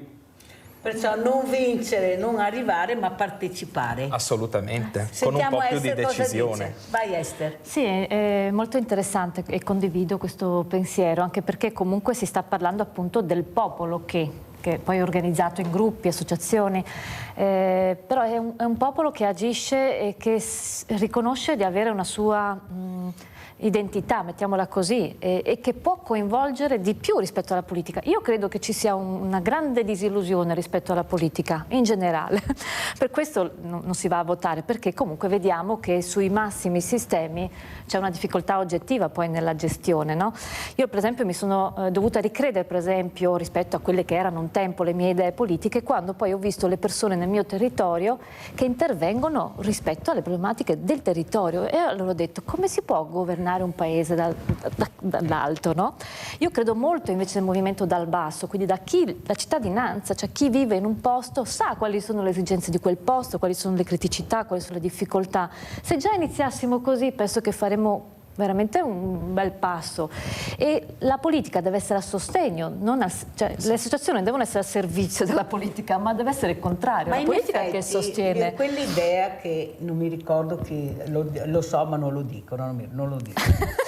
Che era nata che i sindaci dovevano essere loro ad arrivare nei posti più alti, perché sono quelli che seminano nel territorio. Io credo, poi se sono bravi vengono rieletti, a livello locale parlo. Sì, se non seminano bene la gente li manda a casa, ancora questo potere, perciò nel momento che un sindaco viene rieletto, intanto fa una scuola importante e inizia a capire cos'è la scuola della politica, che non è così semplice da capire. E poi porta avanti le istanze del territorio. Ma perché? Ma perché le ha sentite, le ha vissute, sa cosa nel suo territorio, cosa era richiesto, sa qual è, perché ogni sindaco, i problemi sono sempre quelli, e noi parliamo di casa, giovane, però c'è un qualcosa che ognuno può distinguersi dall'altro e portare tutti assieme, tanto è vero che io dico sempre che per me sono stati sempre molto lenti, dovevano essere più rock, perché? Perché hanno i numeri, e sono i numeri dei cittadini che li hanno votati,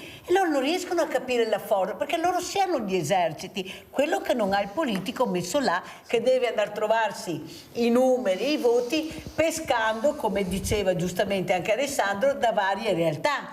Certo. È questo che forse non riusciamo a capire, però li hanno segati, non c'è niente da fare.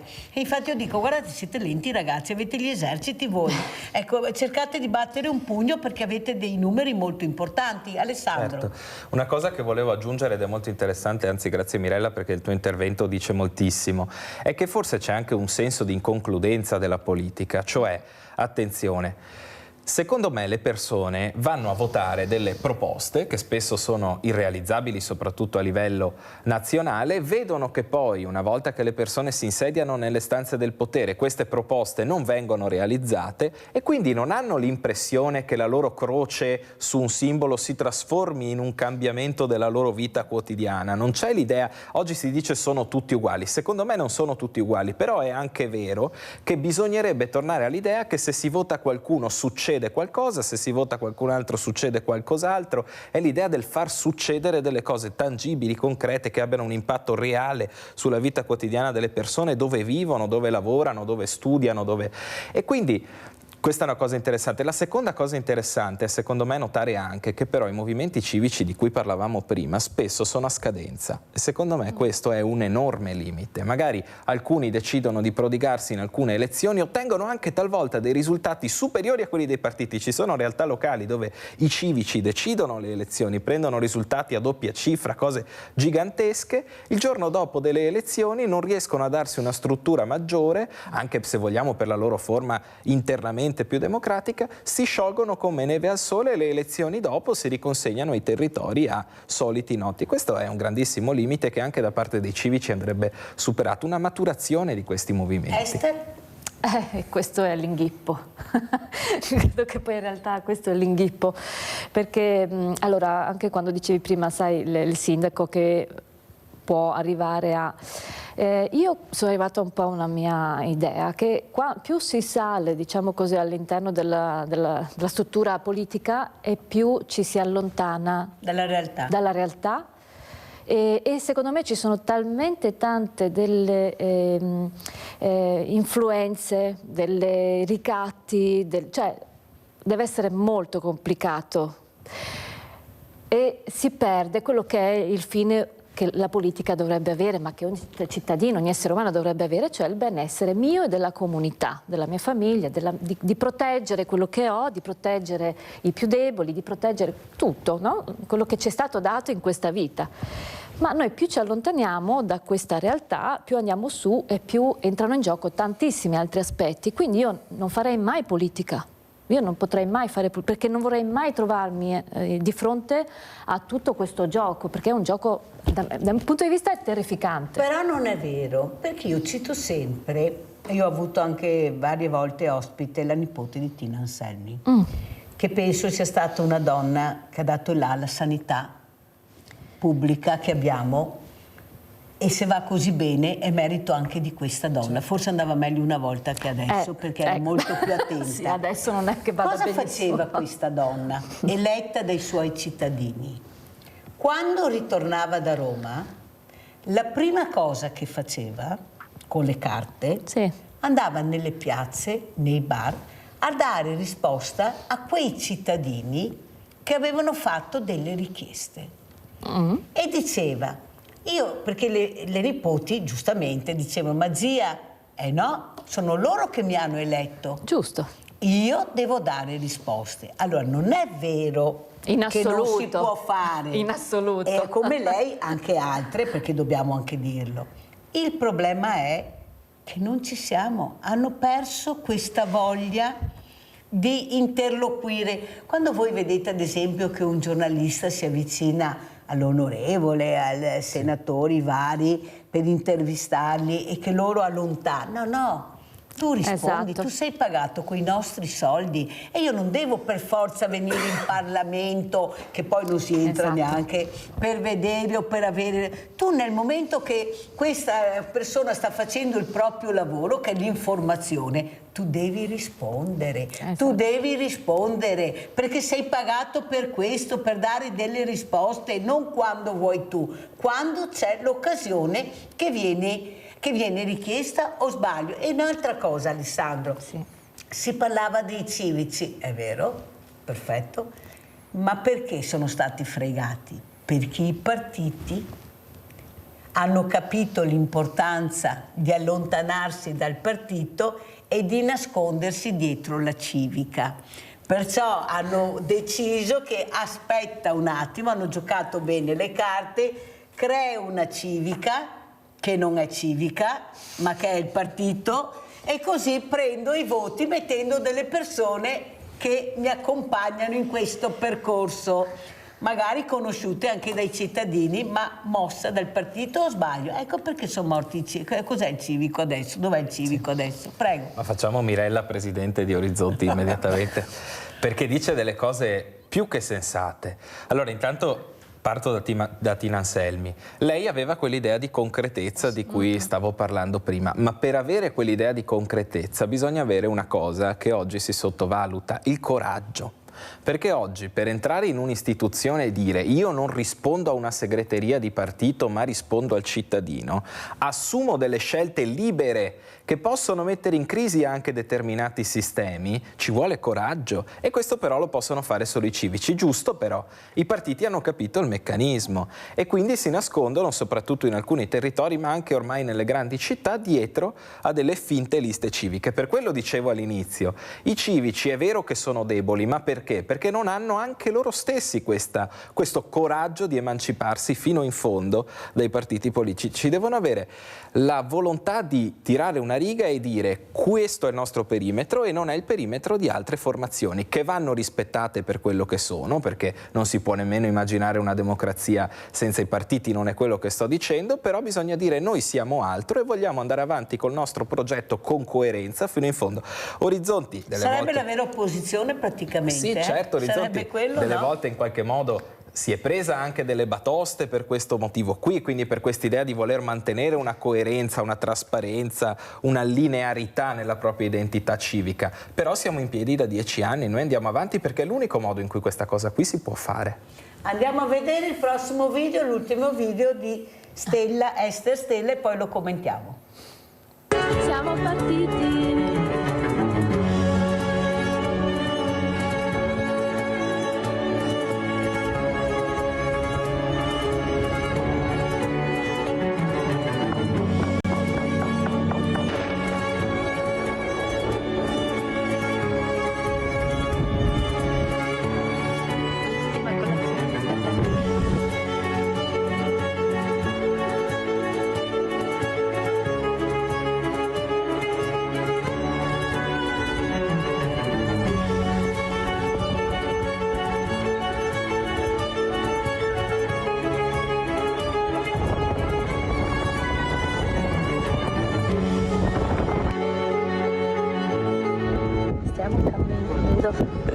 Per tornare al campo base.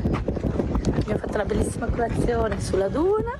Adesso ci aspetta la doccia fra un po'. Sì. Bellissimi questi video, avete visto che colori meravigliosi, sembrava di essere là il calore, poi di questo sole che brucia, questo calore. Cosa vuoi dire? Cos'è questo video? Ma non è allora non si sente questo calore. Io lo sentivo, non so il perché. Il deserto è particolare perché c'è tanto l'idea che c'è un sole che senti, non è come il sole che sentiamo in spiaggia, per semplificare. Cosa diversa. È diverso, è molto diverso, anche il corpo reagisce in maniera diversa, quindi non c'è non si suda, per esempio. Però i liquidi vanno lo stesso, quindi comunque bisogna veramente entrare in contatto col proprio corpo, perché hai bisogno di sentire le proprie forze, sentire appunto se hai bisogno di acqua, per esempio, no? Perché non sudando non senti la sensazione di sete che abbiamo magari qui, è diverso. Cos'è l'immagine più forte che sei riuscita a cogliere in questo tuo lungo percorso, in questi tuoi viaggi? L'immagine che ti rimane forse più impressa? Ce ne sono tante, però sono tutte un po' collegate ai momenti in cui me stessa, quando è stata per me la prima volta, ma anche ogni volta accade qualcosa, ma soprattutto quando tra le partecipanti c'è un momento di realizzazione. Perché accade proprio per tutto il processo che c'è nel cammino, nel deserto, nel silenzio, nell'ascoltarsi, che vengono fuori delle emozioni forti, vengono fuori qualcosa della propria storia personale che magari è stata messa sotto un cumulo di sabbia e che adesso però lì viene fuori, no? Quindi forse ecco, i momenti più intensi sono stati questi, quelli in cui ci si è lasciati anche attraversare da quell'emozione lì, da quella consapevolezza che poi ha fatto sì che tornando a casa ognuno poi abbia fatto di quella consapevolezza ciò che ha voluto, chiaramente, no? È come se io mi accorgessi di una ferita lì, quindi c'è un'emozione che si sveglia lì e poi la porto a casa, quindi io decido di prendermene cura o decido di rimetterci il cumulo di sabbia su, quindi sono sicuramente questi momenti qui. Più chiaro di così non poteva. Sentiamo anche Alessandro, ecco, il momento, l'emozione, ecco, che un orizzonte può dare, l'orizzonte della tua associazione, ecco, far partecipare più giovani, far intrigarli anche in un percorso che sarà molto difficile e complicato, visto gli esempi che abbiamo, gli ambienti che loro vedono e che sono gli unici che si battono, che scendono nelle piazze proprio anche per noi, per migliorare la qualità della vita, per tenere ancora, se possono, un ambiente sano. Prego. Io racconto un episodio. Qual è l'emozione più grande che Orizzonti, Giovani Orizzonti mi hanno regalato? Giovani Orizzonti è la sezione giovanile di Orizzonti, per intendersi. Io l'ho costituita insieme ad altri, ovviamente nel costituirla sono partito da alcuni contatti personali che avevo, quindi una rete che avevo anche da un punto di vista personale di altre attività che ho voluto coinvolgere in questo percorso civico. Nel momento in cui sono entrate dalla porta della nostra sede, che si trova tra l'altro in un quartiere importante per la città, che è l'Arcella, per tanti motivi, delle persone che noi non conoscevamo, lì abbiamo capito che stava succedendo qualcosa, perché un conto era, tra virgolette, rimanere tra noi, e invece noi eravamo usciti dal nostro perimetro, avevamo coinvolto delle persone che non conoscevamo prima, delle persone esterne, delle persone che avevano sentito parlare di noi, ci hanno creduto, sono arrivate e sono ancora oggi con noi, molto attive e anche con dei ruoli importanti all'interno del nostro movimento. Ma perché li avete intrigati? È là il problema, bisogna intrigare la gente perché arrivi. Questa è una cosa qual è la interessante, perché tra l'altro io lo chiedo anche a queste persone e loro dicono: io sentivo una rabbia, sentivo la volontà di cambiare qualcosa, sentivo di volermi occupare anche della mia città, ma non solo, dei temi concreti della mia vita quotidiana, non riuscivo a trovare un contenitore dove poterlo fare. I contenitori vecchi non mi piacevano, cercavo qualcosa di nuovo, non lo trovavo, a volte questo portava a una vera e propria frustrazione, senso di solitudine e anche la mancanza, ne parlavamo prima, di una comunità, c'era un'idea di solitudine, sì, ci sono i miei amici, però non un gruppo con cui condivido un progetto, con cui posso costruire qualcosa di tangibile, in cui riconoscermi e in cui anche forgiare in un certo senso una mia identità, una mia personalità, entrare a far parte di qualcosa di più grande di me, un anello di una catena, di una collaborazione. Le persone in Giovani Orizzonti, mi dicono, hanno trovato anche questa cosa qui, che è un sentimento secondo me molto unico ed è in qualche modo una perla da preservare. E siccome era molto bello, io vorrei anche concludere questa parte con questi graditi ospiti col primo video che abbiamo visto. Lo chiedo al nostro Mattia di mandare il primo video, perché è un video bellissimo di questo deserto, ecco, di quel colore, di quell'emozione che anche Sandra, che ha chiamato, ha detto bellissimo. Andiamo a vedere per intero il video e poi salutiamo i nostri ospiti.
Bellissimo, l'abbiamo visto per intero questo video di Esther, però abbiamo Luciano. Ciao Luciano, in linea. Buongiorno cara Michela, sono Ecco Luciano, Verona, Legnago, ciao. Ascolta, vedi, io ti seguo sempre, sentire tutte queste cose di miseria e roba mi fa piangere. Quando tu devi pensare che io sono anch'io un pensionato e fra poco sono 83. Io sono monocolare perché ho avuto un incidente sul lavoro, niente che di meno che all'ospedale di Negrara Verona, e ho perso la vista di un occhio destro. Alla mia età ho dovuto aspettare 2 anni per fare la catarata di un occhio solo. Dov'è l'umanità, l'amore? No, non dico solamente io, agli anziani, che noi anziani, con i nostri genitori, con i nostri figli abbiamo fatto l'Italia, non c'è umanità.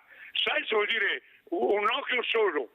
È tutto appanato, aspettare 2 anni su, un po' di umanità, un po' di precedenza agli anziani, non dico solamente me, ma tutto quello.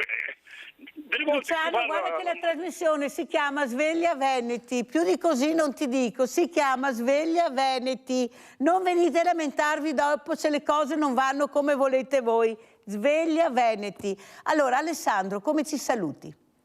Ma io vi saluto intanto ringraziando moltissimo per l'invito, vengo sempre super volentieri e dicendo che bisogna appunto svegliarsi nel senso di capire che ognuno di noi ha una responsabilità civica a partire dal proprio territorio. Durante questi anni si è parlato di tantissime crisi, da quella umanitaria che è successa anche, sappiamo noi dove, stiamo parlando di crisi ambientale, di crisi economica, eccetera, eccetera. Ma dobbiamo capire che noi dobbiamo partire dai nostri territori a cambiare le cose, perché è come dire sbattere le ali di una farfalla in una parte del mondo e creare un uragano dall'altra parte, per cui cominciamo noi cittadini, con spirito civico. Sentiamo Esther. Esther, intanto complimenti per il video che ci hai portato, perché anche oggi siamo andati nel Sara, no, lamentatevi a casa, da casa, tranquilli e beati. Prego Esther. Intanto grazie Mirella, grazie veramente per questo incontro di oggi. Io vado ancora un po' indietro, partiamo dalla responsabilità personale e quindi veramente di guardarci la mattina quando ci alziamo, guardarci allo specchio e chiederci se stiamo veramente facendo il nostro meglio, non solo per noi stessi ma anche per chi ci è vicino, e chiederci che cosa possiamo donare anche di più semplice per migliorare la nostra giornata e la giornata di qualcuno che possiamo incontrare. Noi la realtà la creiamo noi in base alle scelte che facciamo ogni singolo giorno. Quindi veramente il mio invito è di cercare di entrare più nel vostro cuore, il più possibile nel vostro cuore, e agire in coerenza con lui. Grazie a Esther Stella Carbonetti, scrittrice e ricercatrice ma anche fotografa, un po' tutto. Grazie a Alessandro Diani, presidente Associazione Orizzonti, di essere stati con noi. Pubblicità.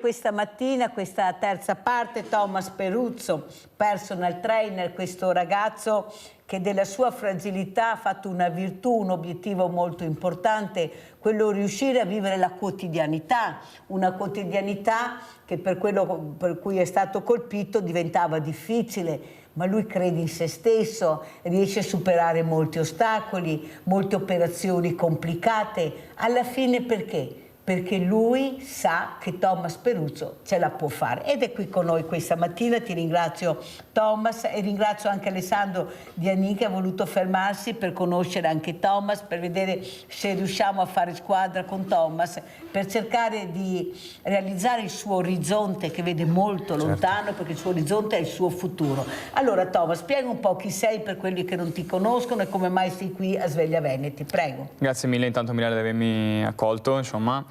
E allora io sono praticamente un personal trainer, intanto che diciamo, ho aperto un'attività che è, diciamo, il risultato finale di un progetto, di un riscatto che io volevo appunto realizzare. Allora io appunto ho avuto un importante problema nel 2007, appunto ho avuto un tumore e che mi ha purtroppo lesionato appunto il nervo ottico, di conseguenza sono rimasto ipovedente, e nel 2020 ho avuto una ricaduta che mi ha fatto capire che purtroppo non sono invincibile. Di conseguenza lì ho rimesso i piedi in terra e ho dovuto affrontare quello che è la realtà dei fatti, nel senso che purtroppo dovevo capire quali erano i miei limiti, perché quando sei piccolo i limiti li vedi e non li vedi. Di conseguenza ho detto non posso più realizzare quello che era il mio sogno, che appunto era quello di fare le gare, però il dottore mi ha detto che purtroppo non potevo più farle, quindi è stata una botta devastante. Di conseguenza ho deciso di appunto realizzare questo mio sogno, che è quello di aprire l'attività, per poi insegnarlo agli altri. Sono qua insieme, sono qua dalla Mirella proprio perché appunto voglio riuscire a mandare il messaggio positivo che io ho tirato fuori all'interno di me appunto per appunto dare un esempio a tutte le persone che hanno delle difficoltà e che si buttano giù per problemi magari che in realtà non esistono. Sentiamo anche come commenta le parole di Thomas Peruzzo, Alessandro Dianin, ecco, questo ragazzo che nonostante anche queste ricadute anche molto importanti per il suo futuro riesce a rimettersi in piedi perché crede in se stesso. Prego Alessandro. Intanto mi fa piacere vedere che una persona giovane abbia realizzato una cosa così bella. Io ho 23 anni, per cui mi fa veramente piacere vedere che c'è un'innovazione anche in questo senso. Dopodiché, ovviamente, una storia in cui non voglio entrare e che non posso fare altro che ammirare profondamente. E penso, adesso mi immedesimo per quello che posso, che sia veramente un bell'epilogo quell'idea di prendere una fragilità, prendere una disciplina e insegnarla agli altri, cioè una cosa che magari non si può più fare fino in fondo attivamente, ma che diventa una moltiplicazione insegnandola a tanti altri, come se in qualche modo questa cosa non si fermasse a se stessi, ma potesse in qualche modo contagiare, potesse andare oltre la singola persona. Secondo me questo è uno dei valori più grandi, più belli di questa storia. Thomas, cosa ti aspetti? Che futuro stai vedendo? Ecco, all'orizzonte, questo orizzonte che tu ti sei prefisso molto bene, che al mattino quando ti alzi è una cosa che guardi oltre l'orizzonte. Cosa vedi oltre il tuo orizzonte per Thomas Peruzzo? Intanto voglio realizzare appunto il sogno di insegnare a più persone possibile, intanto, la prima cosa. E la seconda, appunto, trovare quelle persone che veramente hanno poi delle difficoltà che ho avuto io nel problema, o come il mio problema appunto dell'ipovisione, e capire anche loro come vivono e tirar fuori il meglio di loro. Questo è il messaggio appunto che io, cioè quello che voglio realizzare intanto è questo, in prima cosa. E poi in futuro, diciamo, vedere, puntare appunto a creare una collettività di persone che ce l'hanno fatta e a maggior ragione moltiplicare l'insegnamento a tutti gli altri ancora, quindi espandere sempre di più questa cosa. Allora andiamo a vedere questo video di questa associazione che avevamo prima, Soggiorni Auronzo, Breda, Carbonera, Macerata, e poi lo commentiamo, perché è importante anche capire, come avete visto e sentito, l'importanza di uscire, di fare una quotidianità che veramente se non ci fossero questi accompagnatori non potrebbe esserci. Andiamo a vedere il video.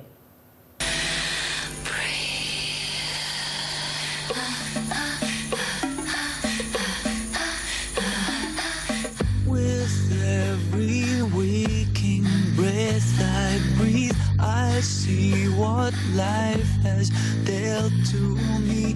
With every sadness I deny, I feel a chance inside me die.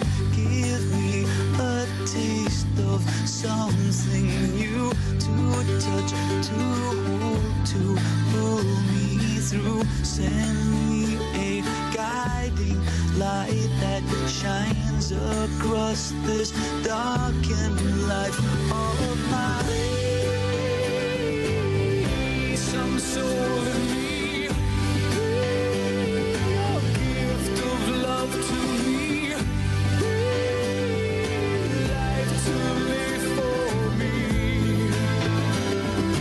breathe to make me breathe. For every man who built a home, a paper promise for his own, he fights against an open flow of lies and failures. We all know, to those who have and who have not, how can you live with what you got? Give me a touch of something sure I could be happy evermore. Some soul in me, a gift of love to me, life to live for me, to sing, to make me breathe. Your honesty, your innocence to me, your word and set me free. Breathe to make me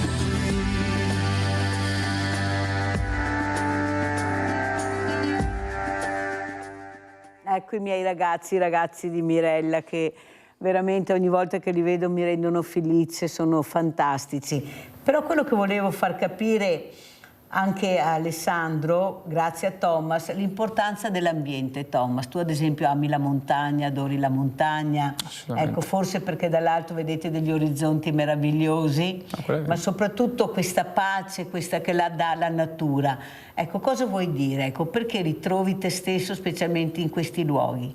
Ma allora, sicuramente appunto in montagna mi sento appunto più tranquillo, più rilassato rispetto al mare, che sei comunque più diciamo in mezzo alle persone, ti ascolti un po' te stesso, perché comunque tutti i giorni noi siamo tempestati da informazioni, da notizie, da persone che cercano di influenzarti su determinate cose, insomma. Quindi diciamo la montagna è come una disintossicazione, no? Quindi ti senti più te stesso, ti ascolti il tuo corpo, ascolti la tua mente, e da lì ti possono venire anche delle meravigliose ispirazioni, insomma.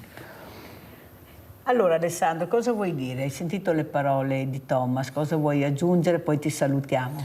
Che sono giustissime, è una cosa che dicevamo anche prima, cioè oggi le città, i centri urbani sono ovviamente dei posti pieni di opportunità, ma anche pieni di stimoli, quindi quest'idea che ci si alzi presto, si va a lavorare, c'è una routine sempre molto frenetica, tanta socialità, delle volte bisogna anche staccare la spina, e questo si fa molto bene all'interno della natura. Infatti in realtà una delle grandi battaglie di Orizzonti è anche di portare un po' di natura nelle città, cioè quell'idea dell'attenzione all'ambiente, degli spazi urbani verdi che ci sono andrebbero ampliati, valorizzati, quando invece oggi in tante città vengono soffocati dal cemento che aumenta anche nella nostra regione.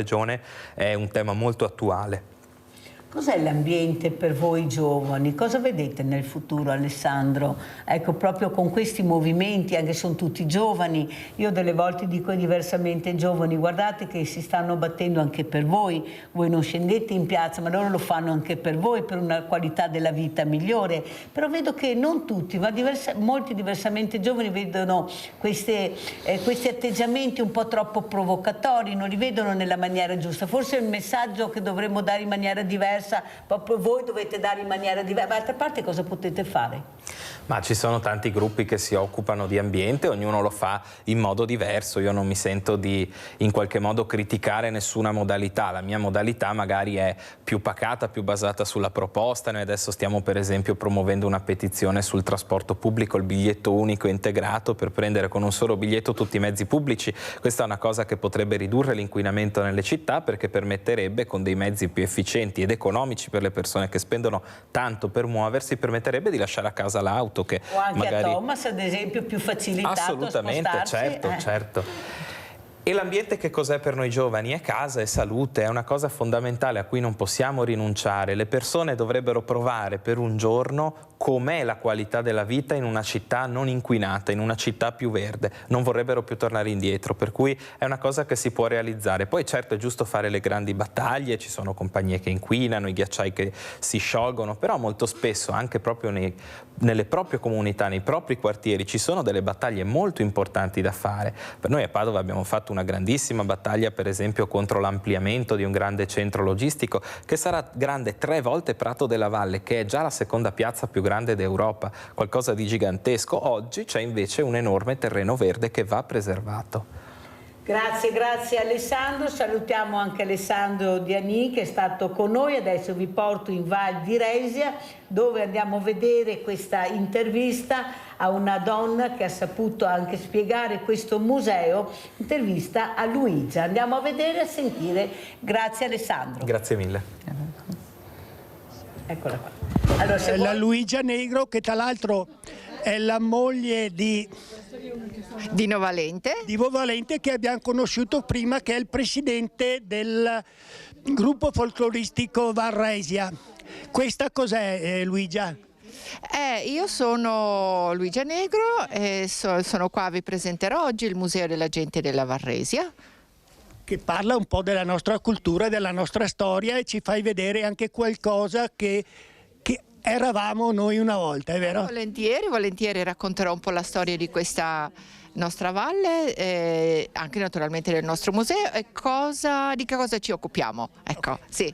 Per mantenere viva la nostra valle e soprattutto Stolvizia, che è l'ultimo paese ancora abitato, quindi il nostro lavoro è culturale sì, ma anche di impegno sociale per far sì che i paesi nostri vivano e siano sempre meglio, no? Anche nell'accoglienza dei visitatori. No? Grazie. Ok, grazie Luigia.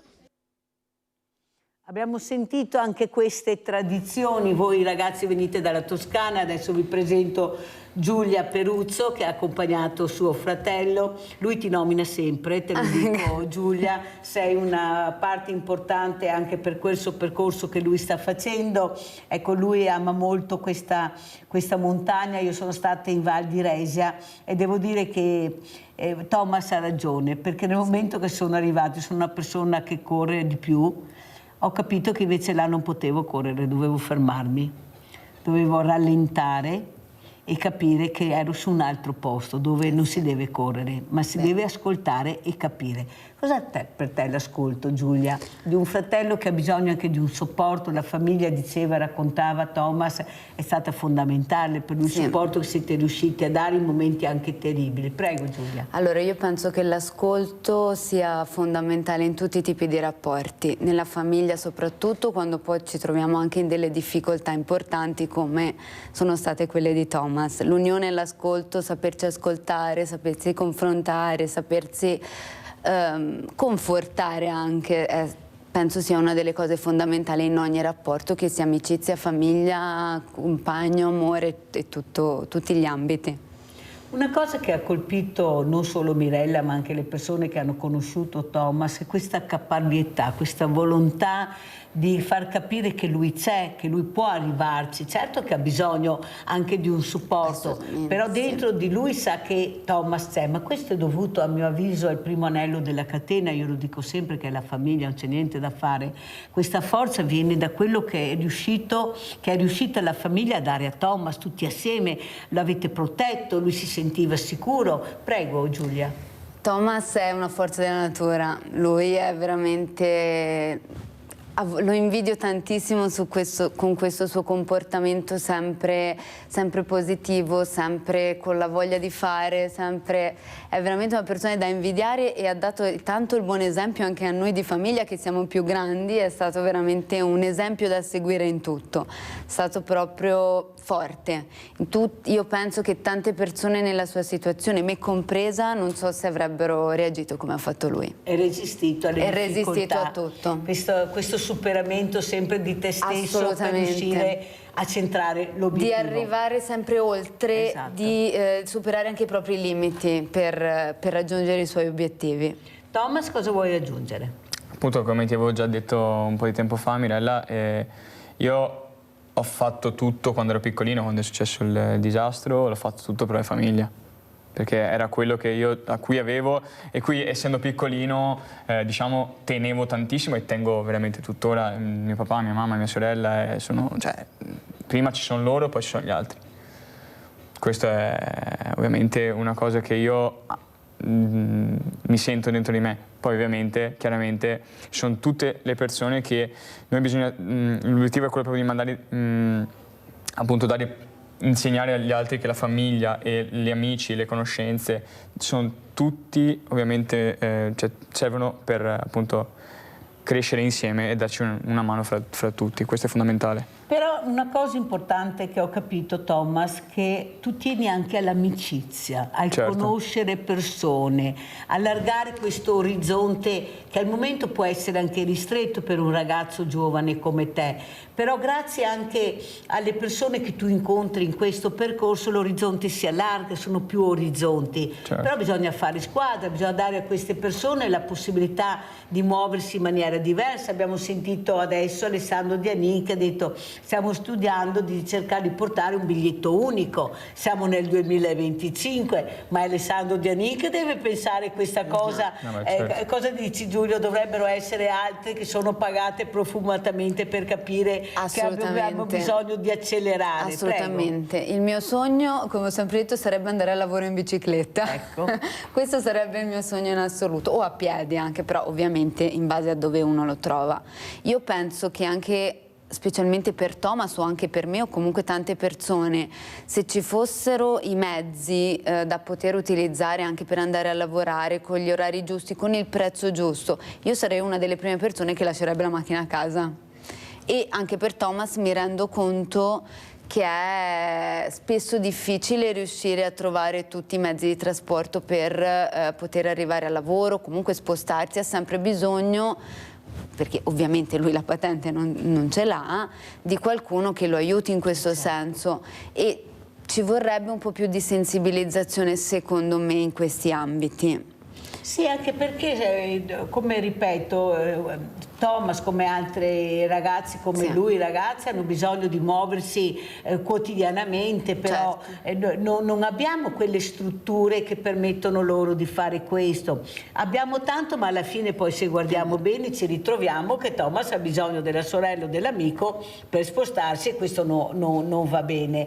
Ecco, il passaggio successivo però che io vorrei capire è cosa vuol dire per te. Voi venite dalla Toscana, ecco la diversità che avete trovato dalla Toscana al Veneto ad esempio, ecco anche le infrastrutture, come muoversi, cosa avete notato, cos'è di diverso?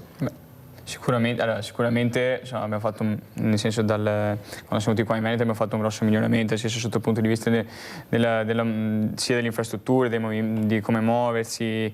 Poi Treviso, io ho scelto proprio Treviso perché appunto è una città molto fornita, quindi ho tutti i servizi, i treni, per la mia situazione che vivo tutti i giorni è molto più a portata di uomo. Quindi di conseguenza Toscano trovavi meno queste cose in Toscana? Sì, purtroppo sì. Purtroppo sì. Io vorrei raccontare un piccolo aneddoto che Thomas mi potrà, diciamo, supportare su questo. Noi vivevamo in Toscana, dove vivono ancora i nostri genitori, in una casa in campagna, e per spostarsi serviva per forza la macchina. Oppure il motorino, non vedevamo l'ora, almeno io quando ero piccola, di arrivare all'età del motorino.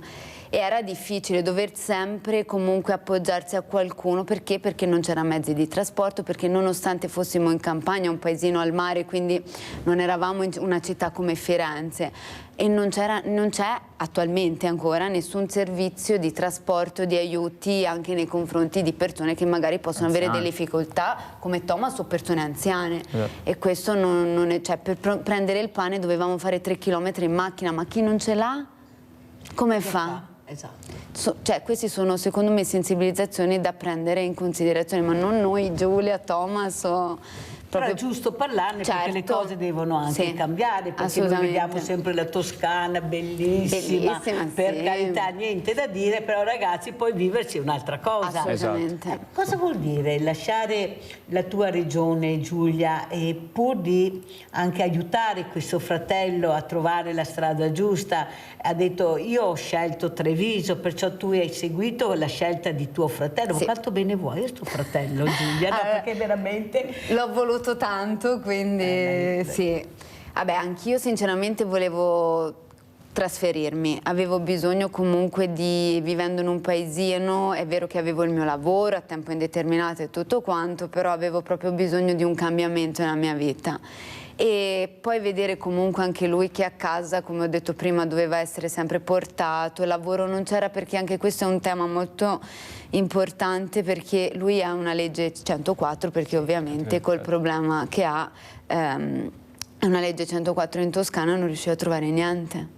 Sentite? Cioè non riusciva a trovare niente, la legge 104, per quanto uno può avere un problema più grave o meno grave che sia, comunque il diritto di lavorare come tutti, e purtroppo giù in Toscana non funziona così, è più un peso che un aiuto. Cioè, la legge c'è, però esatto, poi, per le aziende è più un peso che un aiuto. Lo dico tutte le mattine, sai? È che vero? nella bilancia non ci sono i numeri. No. Tu dovresti assumere, ma non vengono assunti. Esatto. Come mai secondo te? È una questione culturale, Giulia? Sì, secondo me sì. Io Sentiamo Thomas. appena sono arrivato in Veneto, dopo 3 settimane ho trovato lavoro. Cioè. Quindi è proprio una cosa, sotto questo punto di vista, per fortuna che ho fatto questo cambio, questo cambiamento, perché di modo che qua io ho trovato tutti i comfort che posso trovare in un... Come se fra parentesi non avessi questo problema, insomma, che comunque soccombe su di me, insomma. O meno ci prova a soccombermi. Cos'è la palestra per te, Thomas? Beh, la palestra è stato, diciamo, è nato tutto appunto quando avevo 15 anni come un'attività classica che i ragazzi vanno, poi da lì è diventato per me un fondamento, no? Quindi da lì ho deciso, cioè crescendo sempre di più, mi sono appassionato, anche perché comunque non avendo la possibilità di fare attività diciamo di cooperazione o comunque di uno sport dove giochiamo in squadra, purtroppo cioè, ho trovato nell'attività sportiva del fitness, comunque della palestra, un progetto che mi sentivo mio, che riuscivo a sentirmi mio. Di conseguenza da lì ho preso quel progetto di mira e l'ho portato avanti. Cosa vuol dire riuscire a inserirsi in un mercato, anche il mercato appunto del fitness non è sempre facile, non è semplice, ecco, bisogna veramente crederci, avere il polso in mano, cercare di fare una comunicazione anche adeguata. Prego Thomas. Beh, certamente quello che devi insegnare è dare il giusto messaggio alle persone, perché comunque non è... tutti possiamo, diciamo, muoverci, fare attività, ma poi chi realmente riesce a tenere questo, diciamo, stile di vita per tanto tempo? E lì entra in gioco appunto il motivatore, cioè la persona che ti stimola a fare un'attività che sa benissimo che ti fa bene, cioè qualsiasi persona sa che l'attività sportiva è prevenzione, quindi sia per le persone che magari stanno bene o diciamo comunque anche per le persone che hanno magari una patologia o comunque che hanno una problematica, è un beneficio prima della pastiglia. Avevi capito cosa ha detto. Senti Thomas, io vorrei che tu salutassi tuo papà e tua mamma. Ecco, il tuo papino, lui dice sempre il mio papino, il mio papino. Cosa vuoi dire il tuo papino e la tua mammina? Che vi voglio un sacco di bene e che appunto come ben sapete avete fatto tutto per me. Cioè ho fatto tutto per voi e voi avete fatto tutto per me. Ed insieme siamo qua a crescere ancora, sempre di più. E a tua sorella cosa vuoi dire, Giulia? Che li voglio tanto bene. Anche se mi fa arrabbiare. Allora siamo in due. È vero Giulia, bisogna arrabbiarsi, e con queste bellissime parole io ringrazio Giulia e Thomas Peruzzo di essere venuti qui, ecco, di capire che anche loro stanno cercando anche di trovare un orizzonte migliore, ecco, hanno lasciato la loro regione, si trovano molto bene, però bisogna aiutare questi ragazzi a trovare gli orizzonti che siano perfetti, perché lo possiamo fare. Grazie, grazie, adesso vi lascio con l'assegno di Mirella, che è il vostro assegno.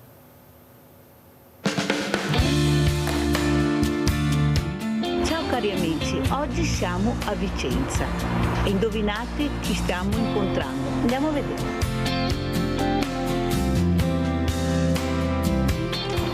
Permesso, eccola qua. Ciao Floriana, ciao carissima. Eccola qua. Siamo stati di parola? Sì. Hai visto? Sì. Te l'aspettavi? Io ci credo. Permesso. Allora, siamo qui con Floriana e con Yolanda. Perché c'è Yolanda vicino a me? Perché Yolanda è la figlia di Floriana, che è un po' in depressione, con 3 bimbi, tra i quali un bambino che ha problemi di autismo. Ok? E cosa succede? Non riescono a ricevere aiuti. La mamma ha avuto il coraggio veramente di dire basta, io devo fare qualcosa per aiutare mia figlia e i miei nipotini. Da sola non ce la faccio, con quel piccolo lavoro non riesco a sbarcare il lunario, e però ha trovato molte porte chiuse. Cosa vuoi dire, Yolanda? Tanto a questa mamma cosa dobbiamo dire? Beh, che è una forza incredibile. È una forza incredibile. Sì. Allora, cosa è successo nella tua vita? All'improvviso?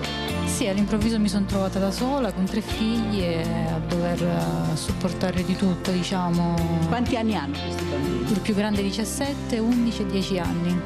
Perciò pensate. Senza un padre che ha dei problemi di autismo, sì. Ecco. E tu lavori? Io lavoro, al momento sono a casa perché ho problemi, diciamo, di salute. È già un mese che sono a casa. Noi siamo qui per aiutare, perché ci sono 3 bambini e non si può scherzare con 3 bambini. E i soldi sono quelli che sono. Cosa vuoi dire, Floriana? Che ti ringrazio. No, la vita è dura. Sembra che non finisca mai sta durezza proprio che abbiamo. Ogni giorno sempre problemi, sempre problemi. Ti stanchi, prima o poi ti stanchi. Anche perché tu hai avuto un'esperienza, no, dura di più. Sì. Hai spiegato cosa vuol dire portare anche i segni di certe violenze e trovarsi ancora una volta a rimboccarsi le maniche e a ricominciare. È dura, come stavo dicendo, è dura, però vedo i miei nipoti, vedo i miei figli e quelli sono stati la mia forza in tutta la vita, ecco. Per lottare allora? Sì, sono stati loro, sì, a darmi la forza di andare avanti. Io ho chiesto aiuto perché mi sono trovata proprio. Bussato, allora. Sì, io ho bussato prima agli assistenti sociali qua a Vicenza. Perché avevo grosse difficoltà per pagare l'acqua, come infatti non abbiamo neanche il metano, quindi per pagare il metano e via dicendo, perché lavoravo e allora lavoravo quei piccoli soldi che prendiamo e in quel periodo il mio titolare non pagava neanche, quindi ero sempre sotto. E io un'amica mia ha detto, sai, guardo così Rete Veneta, conosco la signora Mirella, che deve essere una donna molto brava, così, e tu va bene, lei ha chiamato la mia amica carissima Adelina. Mi ha chiamato lei prima. Che per me non è un'amica, è una sorella, quindi ho detto tutto. Una donna anche lei stupenda. E quindi poi mi sono rivolta, ho fatto un'email al sindaco perché volevo un'udienza, ecco, un incontro, parlare con lui. E dapprima mi ha chiamato la segreteria, dopo 2 giorni mi ha chiamato la segreteria, signora quali problemi ci sono, io ho spiegato la mia situazione. E niente, sì, la faremo parlare casomai con un assessore qua di Vicenza della famiglia. E tu va bene, per me va bene. E poi basta, non mi hanno fatto sapere, è passato 1 mese e mezzo adesso e non mi hanno fatto sapere più niente. Allora io lancio questo messaggio al sindaco Rucco, che conosco poi fra l'altro e che è una benissima persona. Io sindaco le chiedo di fare un incontro con Floriana Caridi, con sua figlia Yolanda. Ci sono 3 bambini, uno che ha problemi di autismo e dobbiamo aiutarli, sindaco, dobbiamo aiutarli.